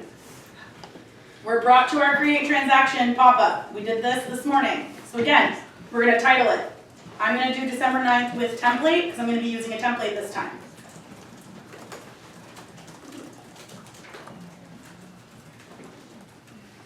Okay? December 9th with template. First time we did this, I said, let's skip over this, we'll come back to it. We're back to it. So now I'm gonna select my template. So I'm gonna click on the none, it's gonna give me a drop-down button of all of my templates. I'm gonna select my December 10th, or 9th, oh boy. December 9th. Okay, so now I have a template. Import data. If you wanted to really make your life easy and you had an MLS number to import from, do it, right? So I'm going to import. So if you guys have an MLS number that you want to import from, go ahead. And then add me as and you can change that if you need to, okay? So my stuff's all filled out. I'm ready to create this transaction. I'm using a template. This is how easy this is. So create. My template button is there. Okay, so maybe you have to have a template in order for that to be there. That's probably I it. didn't create one Yeah, in here mine though, was but there anyway, too. it's there. Okay. I'm assuming that, did you create one with me when I went in and created one? I've been following along, but I didn't actually create one, no. Okay. I don't think. I think you did. Did you just select You one? know what I'm gonna do? I'm gonna tell you right now. Yes, I sure Okay, did. there you go. So, your template, so that's what it is. The template option, if it's not there, it's because you don't have any created templates. Okay, got it. Okay, Okay? thank you. Alright, so we created it. I imported data, so my step 1 of 5, if I'm looking over it, a lot of it's filled out. Everything is great. I'm gonna move on to step 2, which is my transaction dates. Again, I'm gonna review it. Everything's great. I'm moving on to step 3, which is contacts. Because I imported the data, all of my contacts are there. So I've got my seller, I have myself and my brokerage, I have the listing salesperson, the listing brokerage, and the secondary listing salesperson. Okay? So all of these contacts are automatically there because I imported the data. I didn't add any of these to my template. So this was not the template that did this. Okay? Step 4. Now we're going to see those forms already be there that were attached to that template. So the 3 forms that I added to my template are there. If I go into my agreement of purchase and sale, we're going to see those 3 clauses that I added. Okay, so my forms are starting to get filled out. If I go down to my page 6, okay, I'm going to see my 3 clauses that I added when creating the template are already there. So here, I maybe just want to fill everything out that's not there, and I'm basically done with it. My step 5 is my documents. So that one document that I added to my template is already there. So now I'm done creating my transaction. Okay? So it is much quicker when you are using a template. Do you have a question? Yeah, I didn't take the fact back cover sheet of my template. That's okay. I'm going to show you guys how to do that. That's okay. I wanna do that. Yeah, how did it? That's okay. I haven't showed you guys how to take those out yet. You can't remove them on, it's a pain in the butt. You can't remove them on the actual transaction. You gotta remove it in the settings. So I'm gonna show you that. Okay? I'm getting, no records found For, an MLS number. is it an active MLS?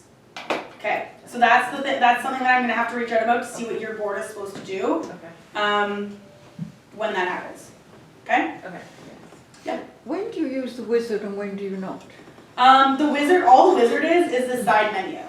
So this helps you kind of navigate through. So if you get lost and you need to get back to your details, instead of clicking previous, you can just come here and click details. That's all it is. If you don't ever want to use it, you can turn it off. Yeah, it's nothing too fancy.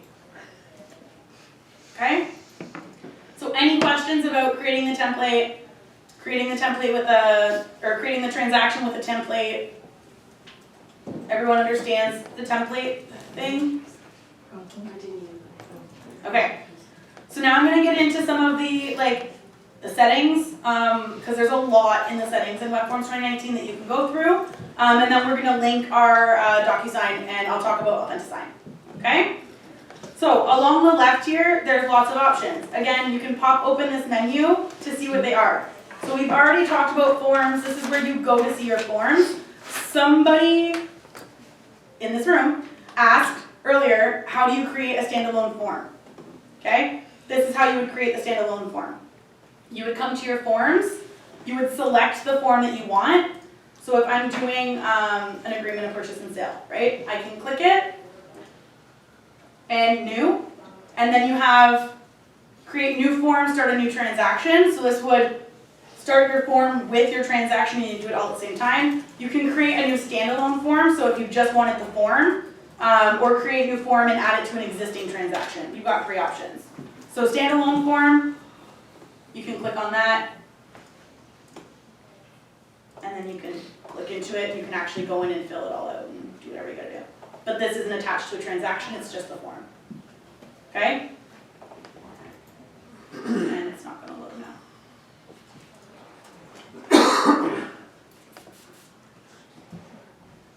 There we go. Okay?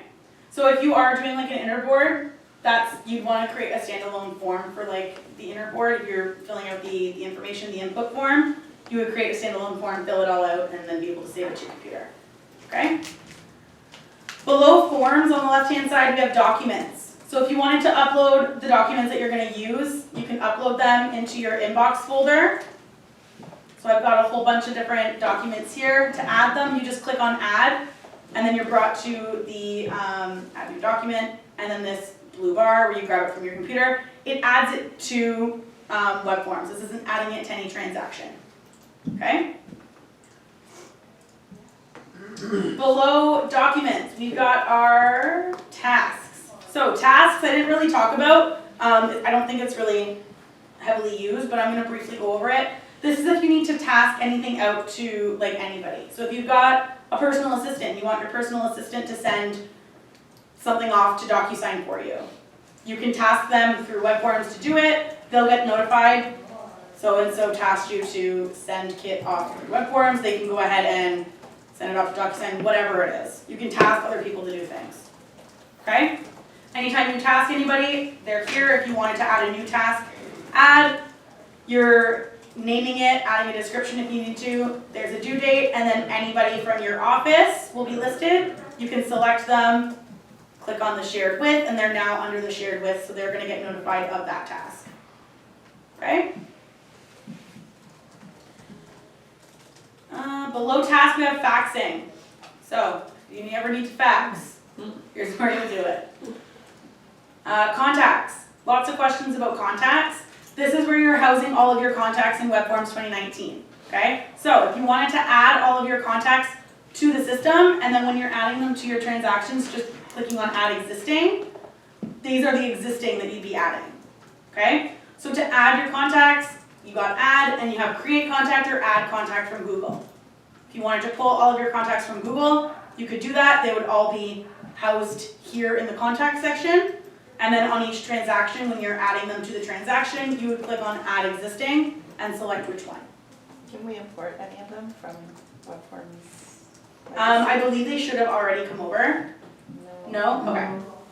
You can call CREA, see if they can send those over. Yeah. To answer my previous question, Yes. if you upload a document and then click the edit button, Oh, yeah. all of the other marking options that were, They're they're there. Okay. So when we talked about the markups, the redacting, the highlight, and we said like it's only really convenient if you can do it on a document. You can, so I actually have a Schedule B added here. So this is the, like the PDF version, this is what the document looks like. So this document markup tool,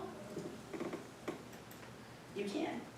So you can come in here and you can redact this, you can highlight this. So anything that we did in the form edit to our own forms, these documents that get added, you can do that there as well. Oh. Right? Is the web form, is the WebForms database stored in Ontario? Like all of the forms? Like if we save a document to WebForms, would it meet the requirement of having our backup stored in Ontario database? I have no clue, that's a good question. Data means is like DocuSign doesn't, so that's why we're. We can't back up to DocuSign because it's not stored in Ontario, but if WebForms is stored in Ontario, then we can use. I'm going to assume that it is, but I don't know. Come on, one second, let me get that on video. Pardon? Pardon? So hold on, let me get that on video. Yeah. I'm not too sure. I will find out. And then again, I'm gonna follow up with Daniela, any of the stuff that I reached out about today for you guys. I'll follow up with Daniela and then she can, yeah? Yeah. Okay. Okay, so that's something that I will find out. Do you, yeah, sorry. that's okay. How did you get a blank schedule to create a Schedule B and store it in forms? I tried to search for just schedule and I couldn't. So there is no Schedule B in Is forms. there like just a blank schedule though, that you can create? No, so this is something that someone created, I believe. So there's no blank schedule There's no now? form Let on me- forms. That's so. Wouldn't it be under forms? Give me a minute. So I searched for just schedule in the library and it says results do not include forms and transactions. I have no idea what that means, but I can't also just find a schedule. It can't be right that there's no blank schedule. Well, isn't that why, for instance, we create a standalone form? Okay, so there That's is. what I'm trying to Yeah. do though, Yeah. but I can't hold what, like a. Form 105. Good. So just search, Okay. so all I did Mhm. went to my forms, and then right in search up here, Yeah, I just put in 105. okay, It shows you, that's what I got. See that yellow thing up there? that's okay. Look down at the bottom, if you just scroll down, there's this 105 schedule blank to agreement of purchase and sale, one page, or Yeah. one Schedule A page. Okay, there it is, yeah. Those are that's the one. And I download that? Is that what I do? So when you create new standalone form, Where do I get create? so click on the form, sorry, I click on the form? yeah, Oh, and then you get the pop-up, okay. create new standalone form, and then it's gonna load. I don't know why it's taking a bit longer here, and it loads you into the form edit. And then I can put a B up there You and can. then save it. Yeah. How? You would go to your file and then save. But where does it save it then? Just onto my computer? It's going to be in the documents, I believe. You can save it locally. You can save it to your computer, No, I don't want to. I want to save it in here somehow, which I think it just did. I just don't know where to find it. I believe it's gonna be in documents because it brought me back to documents. Okay. Let me find it here.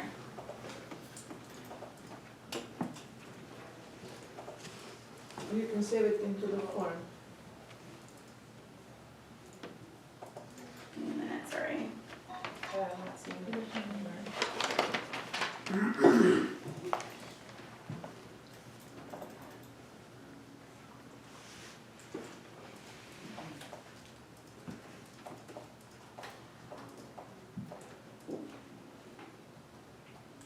So it's saving it in the forms.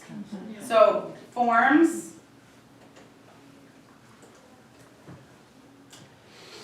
Yeah, and then you can just literally click, go up to the search and type it in. Type in 105 again. And then, it didn't save mine. Oh, they're down here. Standalone form, so right at the bottom. It typically will, what'll happen is this little file here will have like a 1 or a 2 or whatever.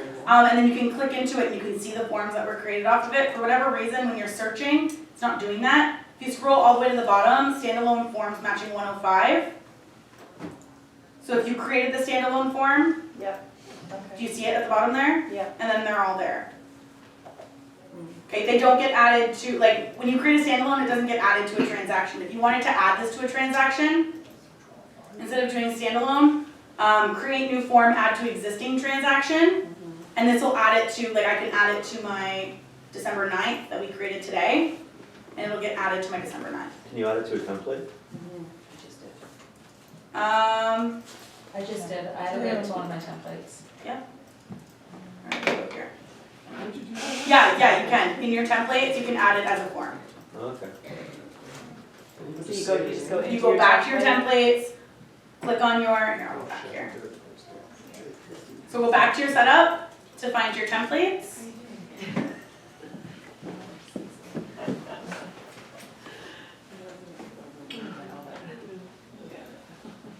What are we doing here?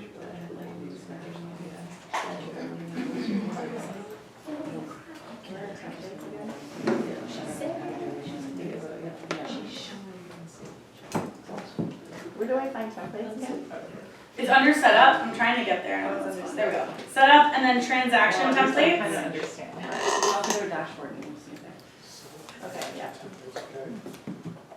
And then you've got your template. So December 9th is the one I created today. Okay. So I can click the title and it brings me in to add certain things. So if I scroll down to find my forms, I can click on the plus. Okay. And then 105, and they're all there. So you can just add them to your templates. 105. And then scroll to the bottom again. And now I don't see. You would just select, so this wouldn't be to add one of the standalone forms. You're just gonna be adding the schedule blank, Oh. and then going in and adding the B, so it's always a schedule B with that template. Yeah? Yeah. So standalone forms are just to create, like, it's just creating the form, not associated to anything, it's literally standalone. It's just a form, okay? So we can add it, and then go into it the same way we went into our agreement of purchase and sale to add our clauses. We can add the B here, okay, and then exit. So now this is always a Schedule B attached to this template. Okay? Any other questions before I get into the setup and the DocuSign?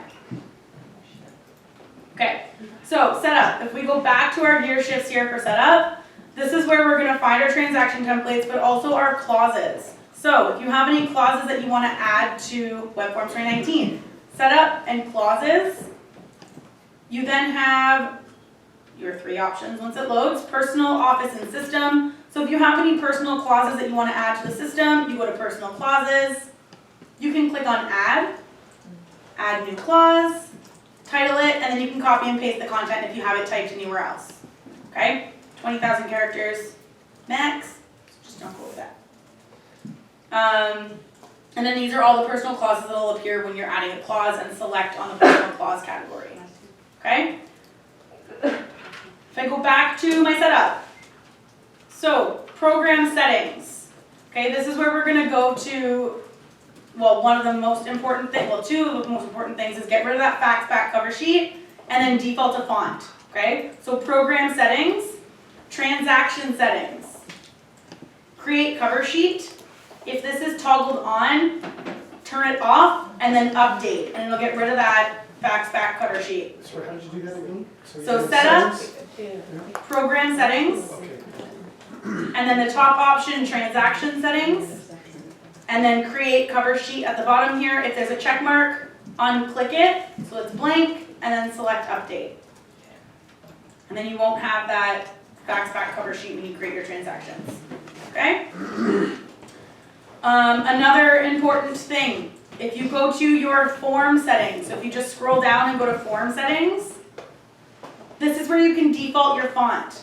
So this font that you select here is going to be defaulted for all of your forms, okay? So I had mentioned on the form, if you change the font, it's specific to said form. This is where you're going to go to default it to being something throughout all of your forms, okay? There are some other options, so task, email markup, checklist, documents. They're all just defaulting like how you want it to be viewed when you default into the options and things like that. So definitely play around and set things up to how you like it. The last thing I'm going to show you, if we go back to our gear shift, so back to the setup, is the support tab. Okay, so this is where you're going to find CREA's contact info.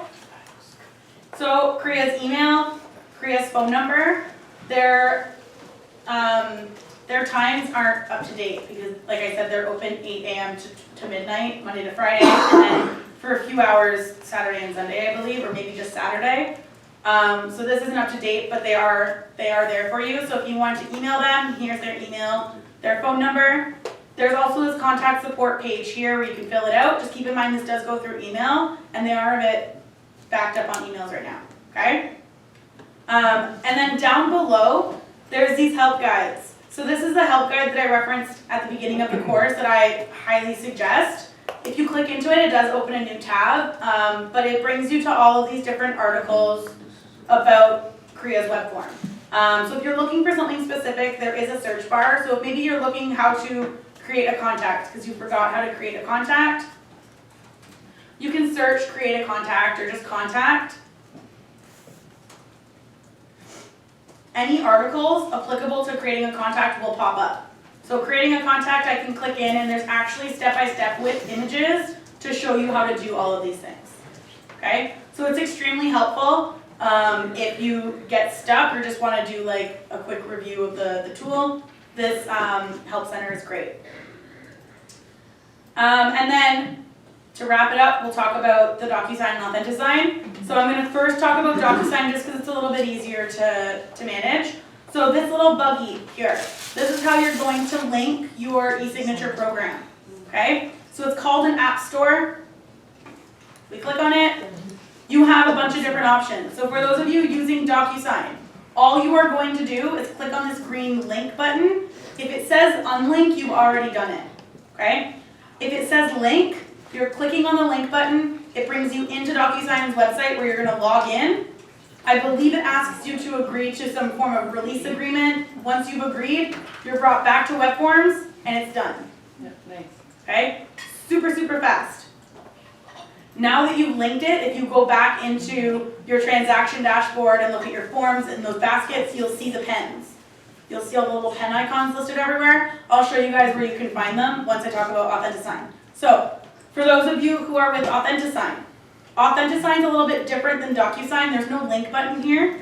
The reason for that is AuthentiSign doesn't allow you to be linked to two different web forms at once. Okay? So right now your AuthentiSign is linked to Legacy. So you can't link it to DocuSign or to 2019 unless you're done using Legacy and you're not going to use AuthentiSign and Legacy anymore. Okay? So you can, if you're making a switch now, you've decided, yeah, I'm done with Legacy, I'm making the switch, you can call AuthentiSign and they'll link it over for you. Or you can just wait until January 2nd when Legacy is done, it'll automatically switch over. Okay? But you aren't able to use AuthentiSign in this program and in Legacy at the same time. It's one or the other. Okay? I know. Any questions about the e-signature programs? Yes? Can you be linked to both AuthentiSign and DocuSign? Yes. Okay. Yeah. But just keep in mind, with AuthentiSign, it's only Yeah, 2019, right? Okay. Yeah.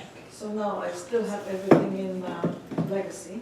I just switched a couple of documents to 2019. Yep. So now my AuthentiSign, I cannot do it, like, I have to switch, like I have to transfer all the forms first, and then I can let go of Legacy? No, you don't have to migrate all of your transaction kits from Legacy to 2019. Like, that's separate than the AuthentiSign. You can still keep doing that after you've switched your AuthentiSign. The only thing is if you link your AuthentiSign to WebForms 2019 and you're finishing up an offer in Legacy, you won't be able to use AuthentiSign in Legacy because it's now linked to 2019. Okay, so no more Legacy then? Either that or just wait it out till you're done with the offers in, like December 16th, you're not going to be able to create anything new in Legacy, right? So once you're done with everything that needs to be finished up in legacy, you can go ahead and call Vendesign and have them link it over to 2019. Okay? So you Yep. have to call What's them all the happening? way. Yeah, no, they will, you have to call them, yeah. What's happening to legacy? Will there be some leftover period that you can No. go back to? No, it's just done, like you will have no more access to it, it's going offline, they're January the just, 2nd. January 2nd. They are pulling the plug on legacy. Okay, yep, This is just a small picky thing, but the fields are aligned center, yes, drives me crazy. you're not the only one. Does it- So that is something that we're gonna see changes with. Okay. Yeah, I should have mentioned it when we were in the forms. Let me go back and I'll pull So up we an can't example. change it right now. Pardon? We can't change it right No. You can't make the change, but, so when we were looking at our forms,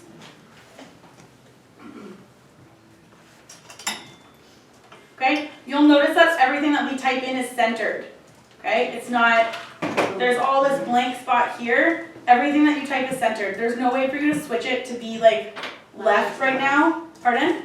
Oh, no, left justified. Yeah, you can't change it. It's centered and that's what it is, but that's something that I've heard we're gonna see a change with. When, I'm not sure, and I don't know what the change is going to entail, but I just kind of, It's weird because the Yeah. buyers will, if there's two buyers, you have one over here and one over here with all this space in Yeah, I between, know. and it's just messy. I know. A lot of people will just put both buyers in And in one field. one and just separate it by commas and then just leave the rest of it blank. Right. Up to you on how you wanna do it, but I've seen like Chelsea, Bedard, John, Smith, Oh. and then nothing here. Up to you. But yeah, if you're using,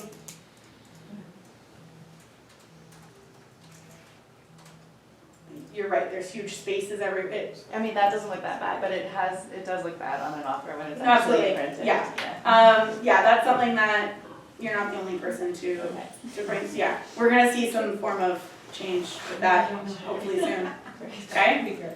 Was there anything else that you guys had questions about? Maybe something that I didn't go over? I'm thinking about once we use Vendesign or DocuSign or whatever from there, are the templates automatically gonna have the buyer and seller signatures in the rights in specific spots on standard forms? Or do we have to set that up? On templates? Yeah. You'd have to send the forms once they're filled out to DocuSign or Vendesign, right? And The that's- template, you wouldn't wanna add any signatures, anything to that. So that's something that gets set up separately then in the signing software. So, once you're done your transaction and you wanna send your forms, some people will send them one at a time as they're completing it. They finish their agreement of purchase and sale, they're gonna click that pen, send it off to DocuSign, for instance, right? If you wanted to wait until you were finished your transaction and send all 3 forms, for instance, at the same time, you would go into your transaction dashboard, where your forms are, click on Go to Forms, and it brings you to a list of your forms. You'll then select your forms that you want to send to DocuSign, go to your basket, and now that you guys have linked your DocuSign, you'll see the pen here. You'll click on the pen and send all 3 of them off to DocuSign. Okay? Any other questions? Does everyone feel a little bit better about WebForms 2019? Yes. Just a bit. It's a lot of information. It's a big change. You get that? One thing that I'm gonna recommend is now that you have some form of idea as to what the program's about, just start getting into it just a little bit because December 16th is gonna be a big day. CREA is probably going to be backed up. December 16th is gonna be a big day because people are no longer gonna be able to create those transactions in Legacy. So if you've got an offer and you haven't played around with Legacy, you're now forced to create that offer in 2019, right? So I suggest playing around. One of the things that I tell my agents to do to kind of get hands on it is while you still have Legacy, pull up a transaction kit that you created in Legacy and try to mimic it in WebForms 2019. You can always delete it, it doesn't need to stay there. So if it's just a test one, delete it when it's done. But at least if you're mimicking something that's concrete, you have concrete data that you need to fill out. You've got the concrete forms, the documents, the clauses. You have specific stuff and you're not just going through and, okay, I'm gonna add this form, this form, this form, just to get a feel, right? You're actually having to search for those forms, those clauses, etc. And you're basically doing a transaction from front to end that's a legitimate transaction. Okay, yep. If you upload a document, for instance, a sign back where you're editing, like we did at the end there, towards the end of the Yeah. presentation, can you add that to a transaction kit? No. So that's when I mentioned you can't package it all together in WebForms. You'd have to send 2 send-offs to DocuSign and then package them in DocuSign. But can I, no, not within the sending and not within the signing, but can you link that document to? Even if they're signed, no, there's no way to, like, the document is in the transaction, so it does belong. Like, if you've added the document to the transaction, they belong to the same transaction. They're all packaged in one transaction, but you couldn't add that document to the forms and have them all in like one thing there. And can you go in and add multiple documents to the same transaction? Yeah. So here when I'm looking at my transaction dashboard, I have my form. So my agreement of purchase and sale, my confirmation, am I working with a realtor? And then I've got my, let's say, Schedule B, right? This isn't a Schedule B, but let's just say that it is. I can go in and I can add more documents. They're just housed in different areas of the transaction. And you can distinguish which ones you're sending to DocuSign individually. So you can only, if you only wanted to send the form via DocuSign for initials and signatures, you can only send. You can only, You can pick. Yep. Which you're sending at which point. Absolutely. So if I go to my forms, if I only wanted to send this one, I would only select my confirmation, go to my basket, click on my pen, send it off to DocuSign. It would only send this one. Okay? Even when you migrate the transaction from old to new, can you still add from, Yes. can you still add the, let's say I just started with someone on the old, and then I wanna add, like I have that BRA there, I have everything. That's a good, that's a good question.